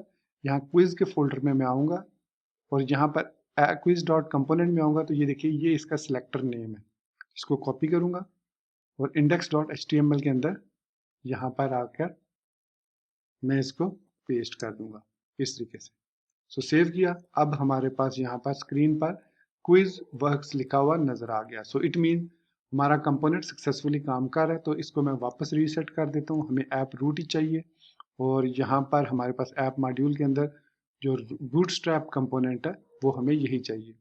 सो प्रोवाइडर्स में हम सर्विस प्रोवाइडर्स को ऐड करते हैं। जब हम सर्विस जनरेट करेंगे तो उसको ऐड करेंगे प्रोवाइडर्स के अंदर, और जो मॉड्यूल्स हम क्रिएट करेंगे वो इस इंपोर्ट्स वाली एरे में हम ऐड करते जाएंगे। जितने भी हम मॉड्यूल्स इंपोर्ट करेंगे जो कोई ना कोई डाटा एक्सपोर्ट कर रहे हो। तो ये छोटी सी इसकी इंफॉर्मेशन थी। अब इस क्विज को हमने इस ऐप डॉट कंपोनेंट के अंदर यहाँ पर इस स्पैन एसवीजी के नीचे डिव के नीचे यहाँ पर एक न्यू डिव क्रिएट कर लेते हैं और इसको आईडी में दे देता हूँ क्विज, ताकि इसको कोई स्टाइलिंग देनी हो। और इस पर मैं लिखूंगा ऐप डैश क्विज। अब चूंकि हमने इसको इंपोर्ट किया हुआ ऐप मॉड्यूल में, तो यहाँ पर हमारे पास इस जगह पर क्विज वर्क्स लिखा हुआ नजर आ गया। सो इस क्विज वर्क के अंदर अब हमने अपनी सारी क्विज ऐप की लॉजिक को बिल्ड करना है। मतलब इस कंपोनेंट डॉट टीएस फाइल में हम क्रिएट करेंगे सारी लॉजिक और फिर हम इसका एचटीएमएल में इसका सारा डिज़ाइन करेंगे। सो डिज़ाइन करने के लिए हम यहाँ पर जिस तरीके से हमने क्रिएट की हुई है वो फाइल जो आपने Imran RBX dot GitHub dot IO पर देखी है, तो उसमें हमारे पास एक डिव है जो कि क्लास कंटेनर है और उसके अंदर फर्दर फिर एक डिव है जो कि आपका एक्चुअली क्वेश्चंस है। सो इसको आईडी क्वेश्चंस दे लेते हैं और उसके अंदर फिर हमारे पास यूएल है। यहाँ पर हम H2 के अंदर क्वेश्चन 01 जो भी क्वेश्चन होगा वो होगा और उसके नीचे यूएल होगी और उस यूएल के नीचे अंदर जो है वो आप चाहे तो यूएल लगा लें LI, और इन LI के अंदर आप बटन लगा लें इस तरीके से। बटन के अंदर अंदर यहाँ पर आंसर 01 होगा, 02, 03 और 4 उसके आंसर होंगे। उनमें से एक आंसर जो होगा करेक्ट होगा। तो ये 4 आंसर्स हैं। अभी अगर आप देखेंगे तो यहाँ पर हमारे पास क्वेश्चन 1 आएगा, आंसर 1, आंसर 2, आंसर 3 और आंसर 4। इसको स्टाइलिंग करने के लिए आप जो भी अप्रोच यूज़ करना चाहें अप्रोच यूज़ कर सकते हैं। मेरे वाली अप्रोच यूज़ करना चाहें जो मैंने की है कि CSS के अंदर अब मैं स्टाइलिंग इतनी करना नहीं चाह रहा। सो अब यहाँ पर एक ही क्वेश्चन डिस्प्ले होगा एक वक्त में, और जैसे ही मैं आंसर सिलेक्ट करूँगा तो वो नेक्स्ट क्वेश्चन पर चला जाएगा। वो लॉजिक सारी की सारी हम quiz dot component dot ts file में बिल्ड करेंगे। अगर मैं चाहूँ तो क्वेश्चंस मैं खुद भी क्रिएट कर सकता हूँ एक जेसन फाइल में और फिर उस जेसन फाइल को मैं इंपोर्ट कर सकता हूँ, लेकिन यहाँ पर मैं यूज़ करूँगा एक API सर्विस को, ताकि आपको सर्विस के बारे में भी अच्छे से समझ आ जाए। हमारे पास ये है एक opendb.com/API। तो ये ट्रिविया API है, द ओपन ट्रिविया डेटाबेस। इसका लिंक यहाँ पर मैं कॉपी करके आपको इसी वीडियो की डिस्क्रिप्शन में दे भी दूंगा। तो यहाँ से हम लेते हैं जी नंबर ऑफ क्वेश्चन कितने चाहिए, 10 चाहिए। और कैटेगरी को स्पेसिफिक अगर आप कैटेगरी सेलेक्ट करना चाहें, जैसे मैंने कंप्यूटर को सिलेक्ट किया था, सो यहाँ से हम सेलेक्ट कर लेते हैं साइंस में कंप्यूटर्स। और डिफ़िकल्टी लेवल एनी डिफ़िकल्टी हो सकती है। और क्वेश्चन टाइप जो है वो हम मल्टीपल चॉइस रखेंगे। ताकि वो ट्रू फॉल्स वाले क्वेश्चंस ना आए। फिर डिफ़ॉल्ट एनकोडिंग, और इसके बाद आपने क्लिक करना है जनरेट एपीआई यूआरएल पर। जनरेट एपीआई यूआरएल पर क्लिक करेंगे तो आपको ये एपीआई मिलेगी। आपने इसको सेव कर लेना है, लेकिन सेव करने से पहले आपने अपने वापस टर्मिनल पर आना है, और सॉरी टर्मिनल पर यहाँ पर आप टर्मिनल इसका ओपन करेंगे VS कोड का, मैंने क्लोज कर दिया था। और अब हमने एक न्यू सर्विस जनरेट करनी है। सो मैं लिखूंगा ng जनरेट सर्विस, और इसका सर्विस का नाम होगा क्विज एपीआई। सो क्विज एपीआई के नाम से मैं एक सर्विस क्रिएट करूंगा। सो इसको एंटर प्रेस किया तो ये हमें अब रूट फोल्डर में, ऐप के रूट फोल्डर में एक दो फाइल्स क्रिएट करेगा, जिसमें हमारी जो कंसर्निंग है वो ये वाली फाइल है। ये जो spec.ts है बेसिकली ये टेस्टिंग पर्पज के लिए होती है, टेस्ट वगैरह क्रिएट करने के लिए। सो हमारी जो मेन कंसर्न फाइल है वो ये quiz-api.service.ts फाइल है। इस फाइल के अंदर अगेन आपको सबसे पहले वो एक इंजेक्टेबल मॉड्यूल को इंपोर्ट करेगा एंगुलर से। फिर ये इंजेक्टेबल बेसिकली एक डेकोरेटर है जो कि एक की वैल्यू लेता है प्रोवाइडेड इन रूट। रूट से मुराद ये है कि आपकी जो रूट एप्लीकेशन है, जो ऐप मॉड्यूल है, उसके अंदर इसको वो एम्बेड भी कर सकते हैं आप। सो यहाँ पर अगर मैं ऐप मॉड्यूल में आऊँ तो इस जगह पर हम इसको इंजेक्ट, अब जाहिर बात है यहाँ पर वो डायरेक्टली इसको API सर्विस को इंजेक्ट कर रहा है। सो ये इंजेक्टेबल है तो इट मीन्स इसको हम डिपेंडेंसी इंजेक्शन के थ्रू आउट अपनी एप्लीकेशन में किसी भी कंपोनेंट के अंदर डायरेक्टली इंक्लूड कर सकते हैं। हमें इसको किसी भी मॉड्यूल में स्पेसिफिकली इंपोर्ट या डिक्लेयर या इसको बूटस्ट्रैप या इसको और कुछ करने की ज़रूरत नहीं है। अब इसके अंदर हमने करना क्या बेसिकली, इसके अंदर हमने दो काम करने हैं। सबसे पहले हमें एक न्यू मॉड्यूल चाहिए जो कि बिल्ट इन मॉड्यूल है एंगुलर का, HTTP मॉड्यूल। उस HTTP मॉड्यूल की मदद से हम एक रिक्वेस्ट क्रिएट करेंगे जो कि हमारी URL जो हमने अभी क्रिएट की है API, वो जो ट्रिविया API है, उसको फेच करेगा। तो इसके लिए हम आएंगे ऐप कंपोनेंट डॉट मॉड्यूल में, ऐप मॉड्यूल डॉट TS में, और यहाँ पर इंपोर्ट करेंगे HTTP मॉड्यूल को। सो ये हमारे पास इंपोर्ट HTTP,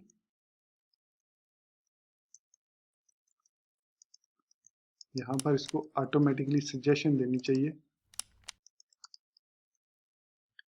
आई थिंक हमें यहाँ पर अगर मैं लिखता हूँ कॉमा HTTP मॉड्यूल, HTTP एक इसका नाम है HTTP client, I think service module है। मुझे अब एग्जैक्टली उसका नाम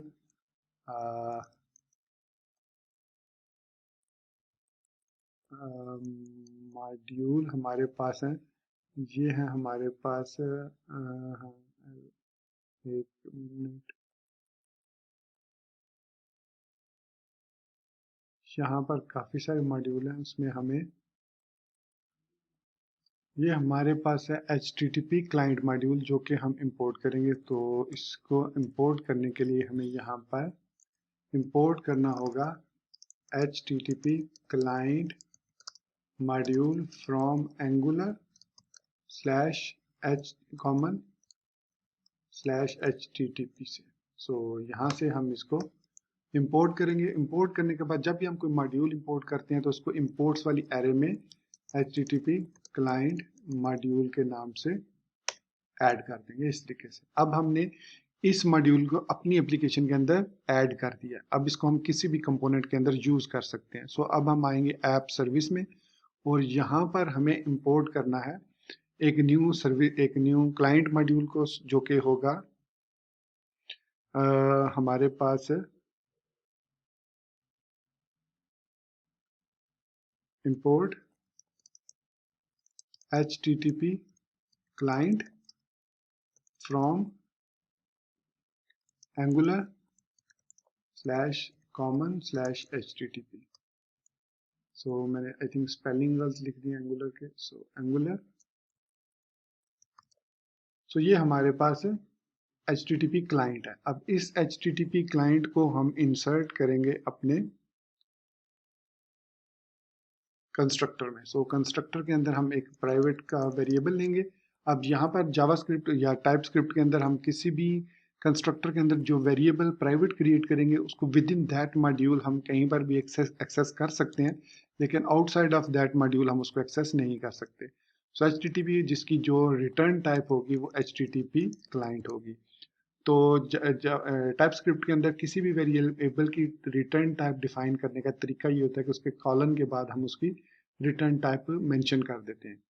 इसके अलावा चूंकि हमने इस डाटा के थ्रू, इस सर्विस के थ्रू API से डाटा लेना है, तो यहाँ पर हमें एक ऑब्जर्वेबल भी चाहिए। RxJS बेसिकली एक और सर्विस है, उसके बारे में आपने परेशान नहीं होना। उसको अलग से हम किसी सीरीज में RxJS को डिफाइन करेंगे। सो यहाँ पर ऑब्जर्वेबल हमारे पास एक मॉड्यूल है जो कि RxJS में से है, इसको हमने इंपोर्ट करना है। अब यहाँ पर हम एक न्यू फंक्शन क्रिएट कर लेते हैं गेट क्विज के नाम से। सो इस गेट क्विज में हम बेसिकली इस URL के मदद से डाटा फेच करेंगे। सो यहाँ सिंपली हमने लिखना है रिटर्न। अच्छा, ये गेट क्विज जो है ये रिटर्न करेगा हमें ऑब्जर्वेबल, जो भी हमने ऑब्जर्वेबल लिया है वो रिटर्न करेगा in the form of object. So ये हमने यहाँ पर लिखा। इसके बारे में परेशानी हुई जब आप कोई भी डाटा ऐसा एसिंक्रोनियसली कोई डाटा गेट करें, प्रॉमिस बेस्ड डाटा, तो हम उसको ऑब्जर्वेबल के थ्रू ही गेट करते हैं। अगर आप इसको नहीं भी यूज करेंगे तो इशू कोई नहीं होगा आपको। सो दिस HTTP, ये जो हमने अभी वेरिएबल क्रिएट किया डॉट, अब हमारे पास यहाँ पर इस HTTP क्लाइंट के सारे फंक्शन आ गए हैं और यहाँ पर हमने उस URL को पेस्ट करना है जो हमने जनरेट किया है यहाँ पर। सो इसको कॉपी करेंगे और वापस VS कोड के अंदर यहाँ पर हम इसको पेस्ट कर देंगे। तो इस तरीके से हमने इसके अंदर से डाटा फेच करके उसको रिटर्न कर दिया ऑब्जर्वेबल के थ्रू। दैट्स इट, सिंपली हमने यहाँ पर इतना ही करना है और हमारी सर्विस अब हम गेट क्विज के थ्रू अपनी सर्विस को कहीं पर भी इंजेक्ट करके इस क्विज को गेट कर सकते हैं। सो अब हम वापस आते हैं अपने क्विज कंपोनेंट के अंदर और जो quiz component dot TS file है उसके अंदर हम अपनी सारी लॉजिक बिल्ड करेंगे। इसमें हमें दो फंक्शन क्रिएट करने हैं। एक स्टार्ट का फंक्शन जिसकी मदद से हम अपनी एप्लीकेशन को स्टार्ट करेंगे। अब मैंने स्टार्ट का फंक्शन इसलिए अलग से क्रिएट करूंगा कि ताकि जब मैं रीस्टार्ट करना चाहूँ फंक्शन एप्लीकेशन को, अपनी क्विज को, तो सिंपली मैं रीस्टार्ट पर क्लिक करूँ और वो स्टार्ट वाला फंक्शन दोबारा से एग्जीक्यूट हो जाए। इसलिए हम यहाँ पर एक स्टार्ट का फंक्शन क्रिएट करेंगे और एक फंक्शन हमें यहाँ पर और क्रिएट करना होगा जो कि चेक करेगा कि हमने जो आंसर सेलेक्ट किया है वो करेक्ट है या नहीं। उसके अलावा हमें यहाँ पर कुछ वेरिएबल्स भी चाहिए होंगे। तो सपोज हमारे पास एक क्वेश्चंस की एरे होगी। Questions is equal to empty होगा जो स्टार्ट में, उसकी लेंथ 0 होगी और उसके बाद उसमें हमें आंसर के अंदर जो भी हम आंसर रिटर्न करेंगे वो उसको अगर ट्रू हुआ तो आंसर के अंदर ट्रू होगा, अदरवाइज फॉल्स होगा। बाय डिफॉल्ट हम इसके अंदर कुछ भी वैल्यू दे सकते हैं, answer is equal to false कर सकते हैं इस तरीके से कि बाय डिफॉल्ट आंसर जो है वो फॉल्स होगा। उसके बाद हमारे पास एक वक्त में एक क्वेश्चन आना चाहिए, तो हम उसके लिए एक और वेरिएबल यूज करेंगे नंबर के नाम से। नंबर या नम के नाम से हम यूज करेंगे और डिफॉल्ट में ये 0 होगा। 0 हम इसलिए दे रहे हैं क्योंकि आप जानते हैं कि जो एरे होगी, जो हमारे पास एरेज ऑफ ऑब्जेक्ट रिटर्न होगी, वो हमेशा एरे जो होती है वो 0 से स्टार्ट होती है। तो 0 से लेकर 9 तक हमारे पास 10 क्वेश्चन बनेंगे। हमने नम को 0 ले लिया। उसके बाद हमारे पास स्कोर होगा या पॉइंट्स होंगे। तो पॉइंट्स स्टार्ट में हमारे पास 0 ही होंगे, डेफिनेटली कोई पॉइंट नहीं होगा हमारे पास। पॉइंट 0 हो गए हमारे पास। अब यहाँ पर स्टार्ट एप्लीकेशन के अंदर हमने अपनी लॉजिक को सारी को बिल्ड करना है। सबसे पहले हमने इंपोर्ट करना है अपने जो सर्विस हमने क्रिएट की है। इंपोर्ट क्विज, हमने उसका नाम क्या रखा था, quiz API service. Quiz API service from, अब चूंकि हम क्विज फोल्डर के अंदर मौजूद हैं, हमें एक स्टेप पीछे जाना है।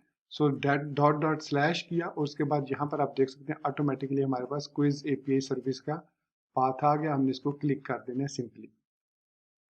अब चूंकि जो क्विज सर्विस होती है, जो हम सर्विस हमने क्रिएट किया है, वो इंजेक्टेबल होती है, तो इसलिए यहाँ पर डायरेक्टली हम यहाँ पर लिख सकते हैं कंस्ट्रक्टर के अंदर प्राइवेट API कॉलन और यहाँ पर क्विज API सर्विस हम यहाँ पर डायरेक्टली मेंशन कर सकते हैं। इस तरीके से हमने इसको इंजेक्ट कर दिया। ये बेसिकली हमने क्या किया, इंजेक्ट किया API को। इंपोर्ट करके हमें कहीं पर भी इसको मेंशन करने की जरूरत नहीं, डायरेक्टली हमने वेरिएबल के अंदर इसको इस तरीके से लिख दिया। अब ये जो एपीआई है इसके ज़रिए हम इसको फेच करेंगे अपने एप्लीकेशन के डाटा को। सो यहाँ पर हम लिखेंगे सबसे पहले, तो जैसे ही एप्लीकेशन स्टार्ट होगी क्वेश्चंस को हमने दोबारा से एम्प्टी करना है, क्योंकि जब हम रीस्टार्ट पे क्लिक करेंगे तो डेफिनेटली हमें पता होना चाहिए क्वेश्चंस जो है वो एम्प्टी हो, ताकि वो नए क्वेश्चंस को फेच करे। सो उसके बाद दिस डॉट एपीआई जो हमने क्रिएट किया, डॉट जैसे ही प्रेस करेंगे इसने हमें बता दिया कि आपने इस एपीआई में गेट क्विज के नाम से एक फंक्शन क्रिएट किया है। उसके बाद चूंकि ये ऑब्जर्वेबल है तो ये हमें एक सब्सक्रिप्शन रिटर्न करेगा। सो उसको हमने यहाँ पर लिखना है सब्सक्राइब, इस तरीके से। सब्सक्राइब करने के बाद हमने यहाँ पर सबसे पहला काम ये करना है कि इसके अंदर कॉल बैक फंक्शन होगी। सो ये हमें एक रिस्पॉन्स रिटर्न करेगा। हम उस रिस्पॉन्स वाले फंक्शन को जो क्रिएट करेंगे वो असिंक के फॉर्मेट में सेव करेंगे, और यहाँ पर हम यूज़ करेंगे एरो नोटेशन। ये जैसे मैंने बताया था इंट्रोडक्शन में कि ES ECMAScript 2015 को फॉलो करेंगे, लेटेस्ट ट्रेंड्स को, तो यहाँ पर ये एरो फंक्शन को हम यूज़ कर रहे हैं। और उसके बाद हम यहाँ पर जो ये रिस्पॉन्स रिटर्न होगा ये हमें एक रिजल्ट की एरे देगा। मैं यहाँ पर आपको ब्राउज़र के अंदर दिखा भी देता हूँ कि जब ये URL हम ब्राउज़र के अंदर पेस्ट करेंगे इस तरीके से या गेट करेंगे तो ये हमें कुछ इस किस्म का डाटा रिटर्न करेगी, ठीक है, रिस्पॉन्स कोड। तो ये हमारे पास रिजल्ट्स की एरे है, ठीक है। इसके अंदर आगे फिर कैटेगरी है कौन सी है, टाइप्स की क्या, डिफिकल्टी कौन सी है, वगैरह वगैरह सब कुछ यहाँ पर हमारे पास आ जाएगा। सो इस रिस्पॉन्स के अंदर से हमने सबसे पहले लेना है कि क्विज कौन सा। सो यहाँ पर हम एक वेरिएबल लेंगे, let quiz is equal to response जो भी है उसके अंदर से रिजल्ट्स को उठा लो। तो यहाँ पर हमने रिजल्ट्स को उठा लिया। फिर हमने लिखा कि चूंकि इस एप्लीकेशन के अंदर ये जो एपीआई है ये हमें डाटा कुछ इस तरह से रिटर्न करती है कि इसमें एक करेक्ट आंसर की वैल्यू होती है और एक इनकरेक्ट आंसर्स की वैल्यू पेयर होती है एरे के फॉर्मेट में। यहाँ पर अगर आप देखें तो यहाँ पर इनकरेक्ट आंसर की एक की है, उसके अंदर एरेज है, सेंट्रल प्रोसेसिंग यूनिट 2 3। सो 3 आंसर्स जो होते हैं वो रॉन्ग है इसके अंदर, और जो चौथा आंसर करेक्ट है वो करेक्ट आंसर की में है। सो जो कि है सेंट्रल प्रोसेसिंग यूनिट। अब यहाँ पर सेंट्रल प्रोसेस यूनिट तो मौजूद है लेकिन ये वाला सेंट्रल प्रोसेसिंग यूनिट मौजूद नहीं है, तो हमने इसको इंसर्ट करना है इस इनकरेक्ट आंसर्स में, ताकि हम आसानी के साथ इनकरेक्ट आंसर्स को फ्रंट एंड पर डिस्प्ले कर सकें।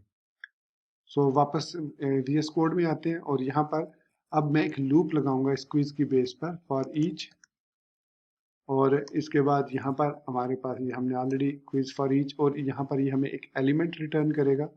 उस एलिमेंट के हम जो इनकरेक्ट आंसर्स है एलिमेंट डॉट इनकरेक्ट आंसर्स, ये जो मैंने आपको भी दिखाया है ये वाला इनकरेक्ट आंसर्स, इसको हमने फेच करना है और इसके अंदर पुश कर देना है एलिमेंट डॉट करेक्ट आंसर। अब यहां तक तो ये चीज ठीक है कि इसने पुश कर दिया। अब प्रॉब्लम इसमें ये होगी कि इस लॉजिक के तहत हमारा जो आंसर होगा वो हमेशा फोर्थ वन वाला करेक्ट आंसर होगा। तो हम ये चाह रहे हैं कि हम इसको शफल करें आंसर्स को, ताकि जो करेक्ट आंसर है वो कभी 0th इंडेक्स पे आ जाए, कभी 3rd इंडेक्स पे, कभी 2nd इंडेक्स पर, कभी 4th इंडेक्स, मतलब डिफरेंट इंडेक्स पर हो। तो इसके लिए एक सिंपल सी लॉजिक है कि हम इसको सॉर्ट करेंगे। सो element dot incorrect answers dot sort का मेथड इस पर अप्लाई करेंगे, जिसके अंदर हम एक कॉल बैक फंक्शन यूज करेंगे और सिंपली रिटर्न करेंगे इंडेक्स को हम मैथ डॉट रेंडम से मल्टीप्लाई करेंगे इस तरीके से। .5 को जब मैथ डॉट रेंडम से हम मल्टीप्लाई करेंगे तो हमेशा ये जो हमें रिटर्न करेगा वो एक डिफरेंट इंडेक्स रिटर्न करेगा। सो ऑटोमेटिकली इनकरेक्ट आंसर्स के अंदर जो हमारे शफल हो जाएंगे, जो इनकरेक्ट आंसर्स हैं जिसमें एक आंसर करेक्ट भी है, तो वो शफल होकर उसके अंदर सेव हो जाएंगे। उसके बाद हमने चूंकि हमने इसको असिंक रखा है, सो दिस क्वेश्चंस जो हमारे पास एरे है उसको इक्वल टू अवेट क्विज कर देंगे। अच्छा, हम यहाँ पर अवेट क्विज कर रहे हैं तो ये इसको एम्प्टी यहाँ पर इसलिए कर रहे हैं ताकि जब ये स्टार्ट हो तो एम्प्टी एरे शो करे, लास्ट कोई क्वेश्चन शो ना करे। सो उसके बाद हम वापस नंबर को 0 कर देंगे। So this dot num is equal to 0 ताकि पहला क्वेश्चन वो पूछे। This dot points is equal to 0 ताकि पॉइंट्स भी दोबारा से कैलकुलेट हो। अब हमने ये लॉजिक बिल्ड कर ली अपने स्टार्ट की। नेक्स्ट हमारे पास जो है वो है करेक्ट आंसर, जो चेक करेगा आंसर को। इसके लिए हम इसको आंसर रिटर्न करेंगे और एक correct answer. So correct answer भी हमारे पास एक स्ट्रिंग होगा, और जो आंसर होगा जो कि हम इधर आंसर में सेव कर लेते हैं, और वो भी हमारे पास एक स्ट्रिंग होगा। सो ये हमारे पास QUESTION क्वेश्चन होगा, और ये हमारे पास आंसर इसका स्ट्रिंग होगा। तो यहाँ पर हम चेक करेंगे और दिस डॉट आंसर में ट्रू या फॉल्स मूव करेंगे। So this answer is equal to, अगर तो क्वेश्चन, या आप इसको सॉरी क्वेश्चन नहीं कहेंगे, करेक्ट आंसर कह लेंगे, और इसको कहते हैं योर आंसर। मतलब जो भी आप आंसर देंगे वो योर आंसर में आएगा, और जो भी करेक्ट आंसर होगा वो करेक्ट आंसर में आ जाएगा। So correct, if this answer is equal to correct answer is equals to your answer, मतलब जो आपने आंसर दिया है अगर वो इक्वल होगा करेक्ट आंसर के, तो दिस आंसर में ट्रू रिटर्न कर देगा, अदरवाइज इसके अंदर फॉल्स रिटर्न करेगा। सो उसके बाद हमने नेक्स्ट जो इसके लॉजिक लगानी है वो नेक्स्ट क्वेश्चन पर मूव किया। आपने चाहे रॉन्ग आंसर दिया है, चाहे आपने करेक्ट आंसर दिया है, तो बल्कि हम इसमें बल्कि एक और करते हैं कि अगर दिस आंसर, अगर आंसर करेक्ट है, so this dot points plus equal to 10 कर दो, कि अगर तो आंसर करेक्ट है, ट्रू रिटर्न हुआ है आंसर में, तो पॉइंट्स के अंदर 10 प्लस कर दो, otherwise this points minus equals to 5, otherwise 5 minus कर दो। फिर उसके बाद हमने यहाँ पर कहा कि this dot num is less than this dot questions length. ये चेक करना बहुत ज़रूरी है कि कहीं आपका जो आंसर है वो 11 पे ना चला जाए, तो फिर वो ऐसी कंसोल में एरर्स आने शुरू हो जाएंगे। So this dot num plus equal to 1, otherwise वो इसमें नल मूव कर दो। तो ये हमने इसकी थोड़ी सी लॉजिक बिल्ड की, सॉरी यहाँ पर क्वेश्चन मार्क लगाना था। सो ये है हमारे पास चेक आंसर। अब जैसे ही हमारा ये कंपोनेंट इनिट होगा, क्योंकि यहाँ पर आप देखें तो ये इंप्लीमेंट कर रहा है ऑन इनिट फंक्शन को, तो यहाँ पर सिंपली हम इनिट होने पर दिस डॉट स्टार्ट फंक्शन को कॉल कर लेंगे।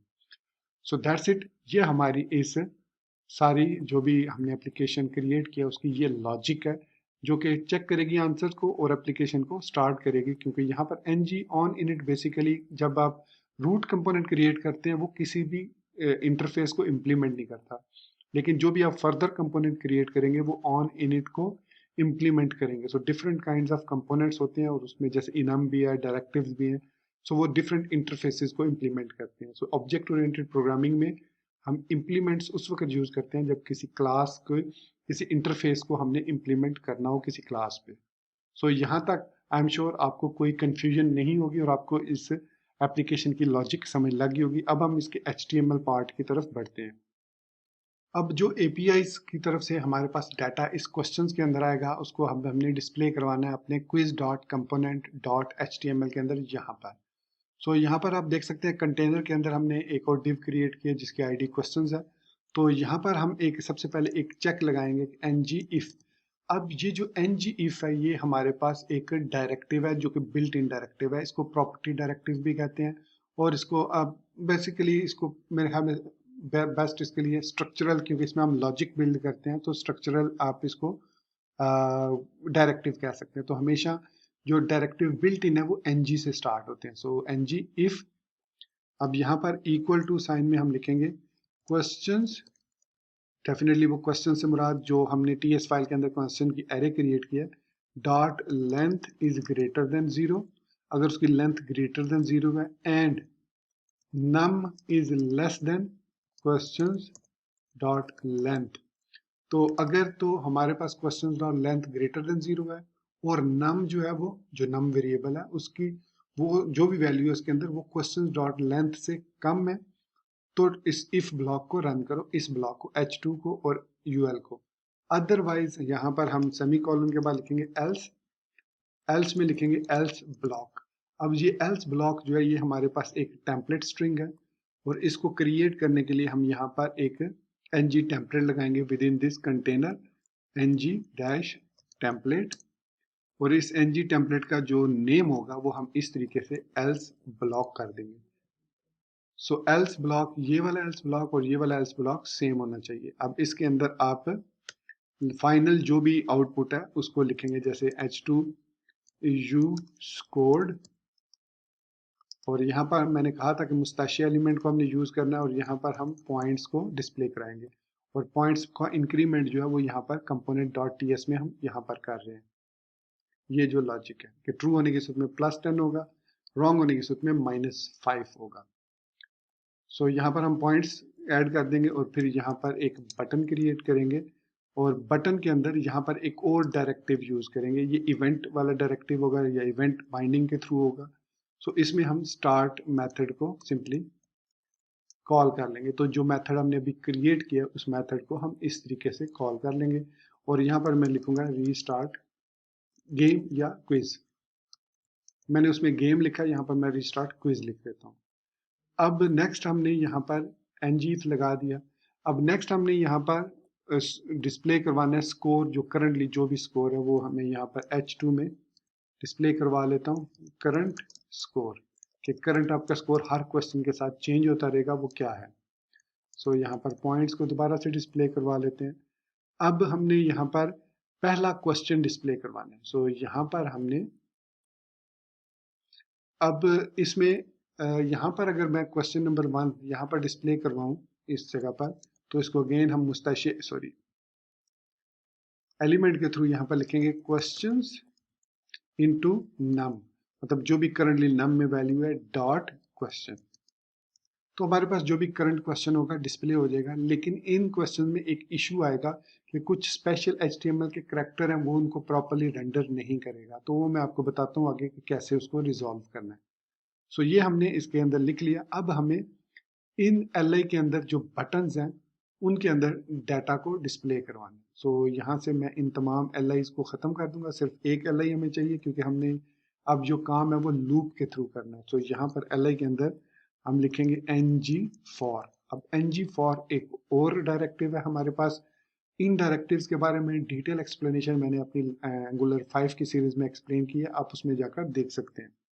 सो लेट, यहाँ पर हम लिखेंगे लेट आंसर ऑफ क्वेश्चंस, जितने भी आंसर्स हैं, मतलब जो हमने इनकरेक्ट आंसर्स के अंदर सेव किए हैं, num questions into num dot incorrect answers. So हमने इनकरेक्ट आंसर्स के अंदर तमाम के तमाम answer including the correct answer include किया था। सो यहाँ पर हमने ये लिखा इंक्लूड आंसर्स। उसके बाद हम यहाँ पर एक बटन जो हमने क्रिएट किया, उस बटन का जो हम नेम देंगे उसको बाइंड करेंगे। तो ये एक और तरीका होता है, इसको कहते हैं property binding. So name is equal to, हम यहाँ पर नम लिख देंगे। सो इसका वैसे तो हमें इसकी ज़रूरत नहीं है क्योंकि हमें पता है, लेकिन चूंकि हमने नेविगेट करना है एक क्वेश्चन से दूसरे क्वेश्चन में और हम वर्चुअल डोम में है, सो हर क्वेश्चन का जो हमने बटन लगाया उसका नेम जो है वो हम डिफरेंट रख रहे हैं। अदरवाइज यहाँ पर ऐसा हमें इसकी ज़रूरत नहीं है, अगर हम इसको ना भी लगाएं तो ऐसा कोई फ़र्क नहीं इससे पड़ेगा, ठीक है। सो बटन में हम यहाँ पर अब इसके क्लिक वाले इवेंट को कॉल करते हैं। सो जब हम क्लिक करें तो इसके अगेंस्ट कौन सा फंक्शन एग्जीक्यूट होगा, चेक आंसर वाला। और अब उसको हमने दो चीजें पास करनी है, एक उसका करेक्ट आंसर और एक जो आंसर आपने दिया, ठीक है, जो जिस पर आपने क्लिक किया, तो जिस बटन पे आपने क्लिक किया। तो यहाँ पर हम लिखेंगे, बेसिकली हम इसी वेरिएबल को उठाएंगे यहाँ तक और यहाँ पर पेस्ट करेंगे और यहाँ पर इसको कॉल करेंगे करेक्ट आंसर को। उसके साथ साथ आप अपना आंसर भी इसके अंदर, ये जो आंसर वाला वैल्यू है इसकी आंसर वाली वैल्यू पास कर देंगे। अब जब भी चेक आंसर होगा तो उसके अंदर से, सॉरी यहाँ पर मैंने सॉरी कैंसर बाय मिस्टेक ये लिख दिया, सो इक्वल लिखना था। सो ये हमारा यहाँ तक कोड कंप्लीट हो गया। अब ये जो, सॉरी आई थिंक मैंने दोबारा से यहाँ पर, अब आंसर 01 की जगह पर अगेन हम इसका मुस्ताशिया एलिमेंट यूज करेंगे और यहाँ पर लिखेंगे ANS। सो आंसर हमारा यहाँ पर डिस्प्ले हो जाएगा। आई थिंक मैंने, अब ठीक है।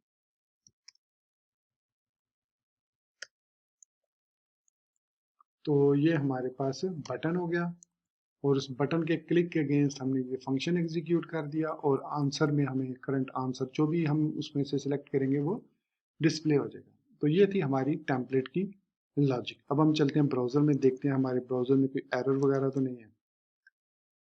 सो ये हमारा एंगुलर वाली ऐप है। तो यहाँ पर आप देख सकते हैं कि करंट स्कोर 0 लिखा हुआ है। और स्टाइलिंग में यहाँ पर क्वेश्चन है, in any programming language what is the most common way to iterate through an array. अब जो चीज़ मैंने अभी थोड़ी देर पहले एक्सप्लेन की थी कि यहाँ पर आप देखिए कुछ स्पेशल करैक्टर लिखे हुए नजर आ रहे हैं, and sign, hash 039 semicolon if, फिर ये, अब ये इफ स्टेटमेंट लिखा हुआ है, ये डू वाइल स्टेटमेंट लिखा हुआ है, ये फॉर लूप है। तो इस चीज़ को ख़त्म करने के लिए हम यहाँ पर इसके अंदर एक और डायरेक्टिव को यूज़ करते हैं प्रॉपर्टी बाइंडिंग के लिए, वो है inner HTML is equal to, और यहाँ पर सबसे पहले हम क्वेश्चंस को भी इधर ही रख लेते हैं। सो इक्वल टू यहाँ पर पेस्ट कर दिया, तो इसको इस तरीके से हम रखेंगे और इसी तरीके से ये जो आंसर है इसको भी बटन के अंदर हम इसी फॉर्मेट में इस तरीके से डिस्प्ले करेंगे। सो यहाँ पर इसको पेस्ट किया और इसकी जगह पर हम इस आंसर को पेस्ट करेंगे और इसको यहाँ से रिमूव कर देंगे। सो ऑटोमेटिकली हर बटन के अंदर जो आंसर होगा वो रेंडर होगा प्रॉपरली, जो उसके बैक एंड पर HTML भी है। वापस आते हैं ब्राउजर में। अब आप देख सकते हैं कि which internet company begins life as an online book store called Cadabra. तो आपने बताना है इसका जो भी आंसर होगा। अगर आप करेक्ट आंसर देंगे, जैसे मैं eBay सेलेक्ट करता हूँ तो मेरा आंसर रॉन्ग था तो इसने मुझे -5 दे दिया कि आपने पहला ही जो है वो गलत आंसर दिया, तो -5। अब whistler was the code name of this Microsoft operating system, so Windows XP था आई थिंक। तो अब मुझे -5 में +10 किया तो हमारे पास 5 आंसर आ गया। So what does ed stands for in relation in Windows operating system. So ये एक्टिव डायरेक्टरी है, तो आप देख सकते हैं एक्टिव डायरेक्टरी पहले नंबर पर है। सो क्वेश्चन करेक्ट है तो आंसर करेक्ट है। तो 15 द इंटरनेट डोमेन FM किस कंपनी की है, मैं इसको फीजी सेलेक्ट करता हूँ तो गलत आंसर था, तो -5 हुआ तो 10 हो गया। इसी तरीके से आप यहाँ पर आंसर का in programming the ternary operator ये वाला होता है, which of the following is a personal computer made by Japanese. So PC98 का गलत answer. What is the name of process that sends 1 qubit of information to classical information. So quantum programming है, गलत। What was the first company to use it in golden master, Microsoft, गलत। So 2005 ये correct था। So you scored 10, ठीक है। उसके बाद आप दोबारा रीस्टार्ट कर सकते हैं क्विज को। तो देखिए अब हमारे क्वेश्चंस भी न्यू आ गए हैं और वो रेंडमली चेंज हो चुके हैं।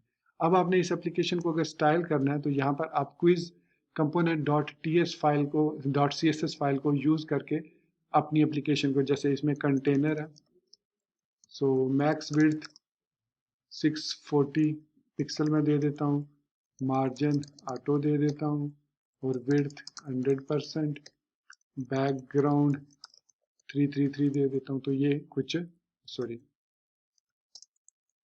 तो अब आप देखेंगे कि हमारी एप्लीकेशन जो रिफ्रेश होगी वो कुछ इस तरीके से डिस्प्ले होगी। अब इसमें मैं कलर जो है वो FFF दे देता हूँ, मतलब वाइट कलर दे देता हूँ। दोबारा जब रिफ्रेश होगा तो ये देखिए हमारी करंट एप्लीकेशन इस तरीके से अब शो होगी। जितना भी क्वेश्चन की लेंथ होगी उस हिसाब से इसकी लेंथ जो है, विड्थ जो है वो चेंज होगी। और यहाँ पर हमारे पास जो UL है, हम UL और इसको दे सकते हैं लिस्ट स्टाइल नन, ताकि ये जो इसकी स्टाइलिंग है ये ख़त्म हो जाए। तो ये जो डॉट्स हैं ये ख़त्म हो जाएंगे। इसके अलावा हम इसको सेंटर लाइन कर सकते हैं और ये देखिए, और इसमें टेक्स्ट अलाइन सेंटर कर सकते हैं। तो इसके अंदर जो बटन होगा वो अब सेंट्रली अलाइन होगा और फिर बटन को हम फर्दर स्टाइल कर सकते हैं। जैसे हम यहाँ पर लिखते हैं बटन आउटलाइन नन कर देते हैं, बॉक्स शेडो नन कर देते हैं और विड्थ जो है वो 100 पिक्सल कर देते हैं। पैडिंग जो है वो हम टॉप बॉटम से दे लेते हैं 10 पिक्सल और राइट लेफ्ट से 0 और मार्जिन जो है वो टॉप बॉटम से हम अगेन 10 पिक्सल दे देते हैं और लेफ्ट राइट से 0 कर देते हैं। सो ये हमारा बटन तैयार हो जाएगा।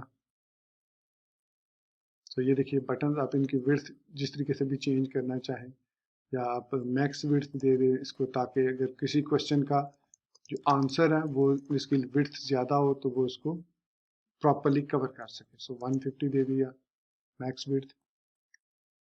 सो ये लीजिए हमारे पास अब ये जो सिंगल कोट्स आपको नजर आ रहे हैं ना, प्रीवियसली यहाँ पर वो एंड साइन लिखा होता तो ये उसी वजह से था कि हम इंटरपोलेशन यूज कर रहे थे करली ब्रैकेट्स, तो उसमें वो एस्केप कर देता है HTML एलिमेंट्स को।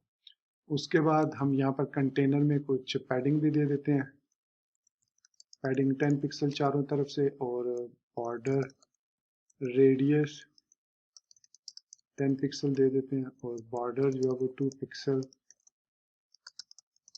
सॉलिड 333 वही वाला कलर दे देते हैं ताकि फ़र्क ना पता चले।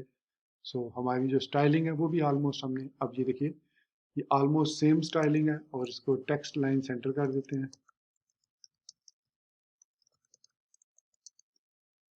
तो ये लीजिए हमारा सारा टेक्स्ट भी सेंटर लाइन हो चुका है। सो ये वो वही एप्लीकेशन है जो हमने क्रिएट की थी।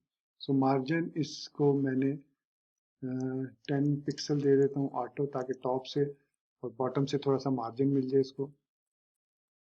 ये लीजिए, तो ये है हमारी जो क्विज एप्लीकेशन और अब आप इसको प्ले कर सकते हैं अपनी मर्जी से। इसमें कुछ मॉडिफिकेशन करना चाहें आप यहाँ पर मॉडिफिकेशंस भी कर सकते हैं, आंसर्स को और ज़्यादा अगर आपने क्वेश्चंस को ऐड करना है। सो यहाँ पर अमाउंट 10 है, आप इसको बढ़ाकर 20 भी कर सकते हैं, कैटेगरी चेंज कर सकते हैं, इसको डायनामिक कर सकते हैं। अब ये आप पर डिपेंड करता है कि आप इस क्विज ऐप को और कितना ज़्यादा इन्हेंस करेंगे। इस क्विज ऐप को मेरे ट्यूटोरियल को फॉलो करके क्रिएट करने के बाद आपने इसमें चीज़ें ऐड करनी है और जिस तरीके से मैंने गिटहब पर इसको पब्लिश किया इस तरीके से आपने मुझे इसको पब्लिश करके आउटपुट भी इसकी दिखानी है। सो अब हम इसको पब्लिश करते हैं, किस तरीके से इसको पब्लिश करना है वो देखते हैं। तो सबसे पहले हम अपनी एप्लीकेशन की बिल्ड क्रिएट करते हैं और देखते हैं कैसे बिल्ड क्रिएट करनी है। तो यहाँ पर हम आएंगे टर्मिनल पर वापस और अपने जो अब हमारी एप्लीकेशन सक्सेसफुली कंप्लीट हो चुकी है तो मैं इसको कंट्रोल-C करके ब्रेक करूँगा और उसके बाद हमने जो कमांड रन करनी है स्क्रीन मैंने क्लियर कर दिया, ng build। सो सिंपली आप ng build करेंगे और इसको एक स्विच पास कर सकते हैं प्रोडक्शन का, इस तरीके से कि अब हम प्रोडक्शन के लिए अपनी बिल्ड को क्रिएट कर रहे हैं। जब आप ये कमांड रन करेंगे तो इससे होगा क्या कि यहाँ पर आपके जो फोल्डर्स हैं, मैं थोड़ा सा इनको क्लोज कर लूँ, यहाँ पर आपके एक डिस्ट का रूट पर एक डिस्ट का फोल्डर क्रिएट होगा। उस डिस्ट के फोल्डर में ng11 dash quiz dash app के नाम से फोल्डर बनेगा और उसके अंदर आपके पास एक index.html फाइल होगी और बाकी जावास्क्रिप्ट और CSS की फाइल्स होंगी, आपकी कोई टाइप स्क्रिप्ट की फाइल उसमें नहीं होगी। सो अभी इस बिल्ड को कंप्लीट होने दें। ओके सॉरी, आई थिंक वो कह रहा है कि ये प्रोडक्शन जो है वो कंप्लीट, इसका स्विच नहीं है, आई थिंक इसका स्विच है। सो लेट्स सी, अभी मैंने डैश डैश प्रोडक्ट किया तो थिंक प्रोड भी इसका, यहाँ पर पैकेज.json में आते हैं तो यहाँ पर हमारे पास ये देखिए ng स्टार्ट ng बिल्ड और ये है हमारे पास बिल्ड की। सो ng बिल्ड सिंपल रन करता है, उसके साथ स्विच कोई नहीं, आई थिंक डैश डैश प्रोड भी स्विच नहीं है। सो जस्ट वेट करते हैं थोड़ा सा।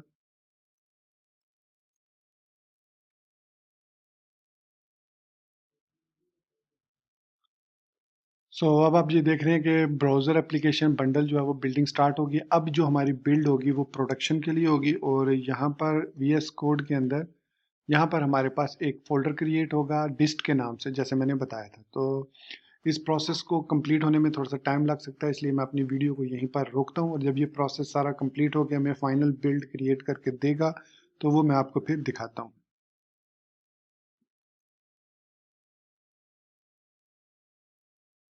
सो यहाँ पर आप देख सकते हैं कि हमारे पास उसने तीन जावास्क्रिप्ट की फाइल्स और एक style.css फाइल जो है वो क्रिएट करके दे दी है जिसका साइज 0 बाइट्स है। तो बाकी जो हमने कंपोनेंट्स के अंदर स्टाइलिंग की है वो इन्हीं JS फाइल्स के अंदर है। main.js में नॉर्मली होती है क्योंकि इसका साइज सबसे बड़ा है, 156 KB है। तो इसको मैं आपको दिखा देता हूँ। VS कोड के अंदर भी, तो यहाँ पर आप देखेंगे कि हमारे पास ये डिस्ट का फोल्डर और उसके अंदर ये कुछ फाइल्स हैं जिसमें ये थर्ड पार्टी लाइसेंस है, एक हमारा हमारा एक उसके बाद फेव आइकन है, एक index.html फाइल है जिसके अंदर आप ये देखिए सोर्स के अंदर जो मेन रूट फाइल्स हैं वो यहाँ पर ऐड हो रही हैं। सो अगर आप इनको चेंज करना चाह रहे हैं, पाथ इनका चेंज करना चाह रहे हैं या अपनी डिस्ट फाइल का पाथ चेंज करना चाह रहे हैं, तो आपको यहाँ पर सारे पाथ चेंज करने होंगे। लेकिन अदरवाइज आपने एक और काम करना है, अगर आप सोर्स फाइल के साथ इस डेस्टिनेशन फाइल को ही डिस्ट्रीब्यूटेड फाइल को अपलोड करना चाह रहे हैं गिटहब पर, तो सबसे पहले आपने आना है गिटहब पर। यहाँ पर आपने क्रिएट करना है एक ये इस नाम से रिपॉजिटरी क्रिएट करनी है। यहाँ पर मैं आपको दिखाता हूँ। पहले मैं उस रिपॉजिटरी को डिलीट करता हूँ जो हमने प्रीवियसली क्रिएट की थी और उसमें हम नई फाइल्स को पब्लिश करेंगे। सो ये हमारे पास है पुरानी वाली रिपॉजिटरी जो हमने क्रिएट की थी। इसकी सेटिंग में जाकर मैं इसको रिमूव करने लगा हूँ। सो यहाँ पर सेटिंग्स में आए, स्क्रॉल डाउन किया, एंड पर आए तो डिलीट दिस रिपॉजिटरी पे मैंने क्लिक किया। यहाँ पर आपने ये कोड कॉपी करके पेस्ट करना है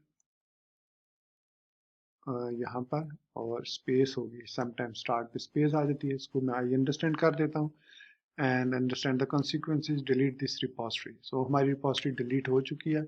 यहाँ पर पासवर्ड पूछेगा, मैंने जो पासवर्ड टाइप किया हुआ है उसको कंफर्म कर दूँ।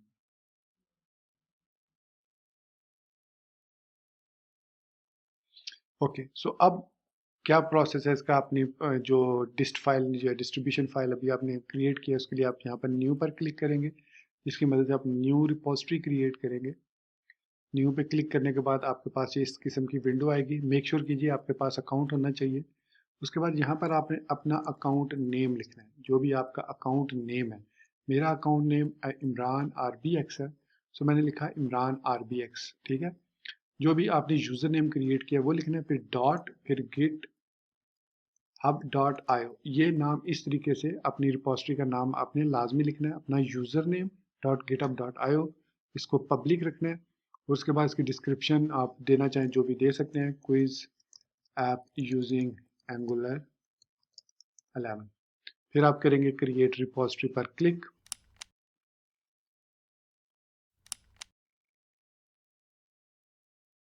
उसके बाद आपने इन स्टेप्स को फॉलो करने हैं। इनमें से कुछ मैं स्टेप्स बताऊंगा जो आपने नहीं फॉलो करने। फॉर एग्जांपल पहला वाला नहीं फॉलो करना, आपने MD फाइल क्रिएट नहीं करनी, आपने करना है गिट इनिट। मैं इसको थोड़ा सा जूम इन कर दूं। सो सबसे पहले आपने करना है गिट इनिट। तो यहाँ पर मैं इसको कॉपी कर लेता हूँ, वापस टर्मिनल पर आता हूँ। यहाँ से मैं सीधा डिस्ट के फोल्डर में जाऊँगा, यहाँ पर NG11 के नाम से क्विज ऐप के नाम से फोल्डर होगा। तो इस फोल्डर में आने के बाद चेंज डायरेक्टरी करने के बाद इस फोल्डर के अंदर ये कमांड हमने ng init के नाम से वो रन करनी है। सो यहाँ पर हमारे पास ये 5-6 फाइल्स हैं। सो मैं लिखूंगा ng init, ng init मैंने लिख दिया, git init लिखेंगे, git init।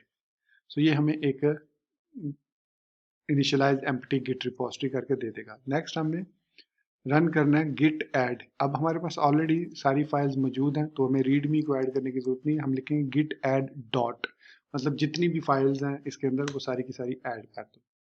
सो वापस कमांड प्रॉम्प्ट पर आएगा। फिर हमने करना है जी git commit -m first commit. इसको एज इट इज आपने कॉपी पेस्ट करके एंटर कर देना है। सो ये 7 फाइलें जो हैं वो कमिट हो गई हैं आपकी।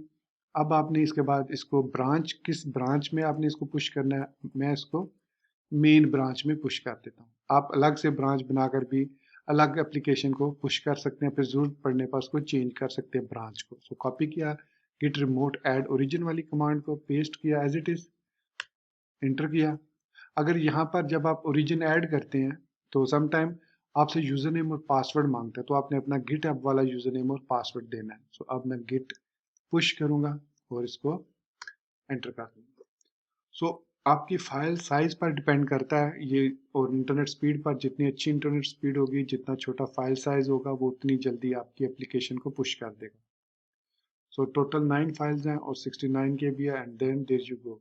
सो हमारी जो branch main setup the track remote branch from origin, so हमारी जो अपडेशन है वो कंप्लीट हो चुकी है। अब मैं इस पेज को रीलोड करता हूँ। तो जैसे मैं रीलोड करूंगा तो हमारी जो फाइल्स थी, जो 6-7 फाइल्स थी, वो सारी की सारी अब यहाँ पर लिस्ट हो जाएंगी। तो ये 1 2 3 4 5 6 7 फाइल्स हमारी यहाँ पर आ चुकी हैं। index.html बहुत ज़रूरी फाइल है ये। अब आपने सेटिंग्स में आना है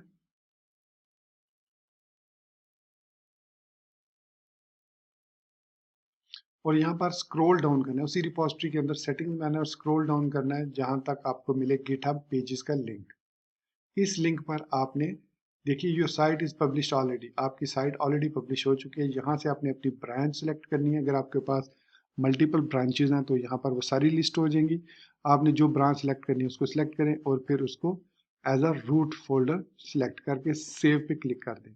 अब ये हमारी https://imran.rbx github.io के नाम से पेज जो है वो सक्सेसफुली क्रिएट हो चुका है। सो ये देखिए हमारी अब न्यू एप्लीकेशन यहाँ पर एग्जीक्यूट हो रही है। प्रीवियसली आपने देखा था कि मेरी जो प्रीवियस एप्लीकेशन थी, जो सिंपल एप्लीकेशन थी, वो रन हो रही थी, बट दिस टाइम हमारे पास ये वाली एप्लीकेशन रन हो रही है जो अभी मैंने क्रिएट किया इस क्रैश कोर्स में। सो इस तरीके से आप अपनी रिएक्ट, एंगुलर, व्यू, कोई भी एप्लीकेशन है जो आपने फ्रंट एंड को सिर्फ यूज करते हुए क्रिएट किया तो आप उसको पब्लिश कर सकते हैं। इवन नेक्स्ट या फिर इसी तरीके से वो कटसी बाय है और फ्रंटिटी के नाम से जो फ्रेमवर्क्स हैं जो कि वर्ड प्रेस को यूज करते हैं एज अ बैकएंड, उनको भी आप इस तरीके से गिटहब पेजेस पर पब्लिश कर सकते हैं। प्लस आप इस गिटहब imranrbx.github.io पर अपनी जो डोमेन अगर आपने कोई परचेज की हुई है तो वो भी आप इस पर लगा सकते हैं। सो ये था हमारा आज का ट्यूटोरियल। सो दोस्तों ये था हमारा आज का एंगुलर 11 का क्रैश कोर्स और मैं उम्मीद करता हूँ कि आपको एंगुलर की बेसिक्स भी समझ लगी होंगी और उसके बाद डायरेक्टिव किस तरीके से यूज़ करने हैं वो भी समझ लगी होगी और साथ साथ आपने एक क्विज ऐप भी क्रिएट कर ली। सो इसी बात के साथ मुझे इजाज़त दीजिए, मिलते हैं नेक्स्ट वीडियो ट्यूटोरियल में या किसी क्रैश कोर्स में। टिल देन चैनल को सब्सक्राइब करना, वीडियो को लाइक और शेयर करना और बेल आइकन दबाना बिल्कुल मत भूलिएगा। So guys, thank you very much for watching this crash course till the end. Thank you very much. Take care. Goodbye and Allah Hafiz.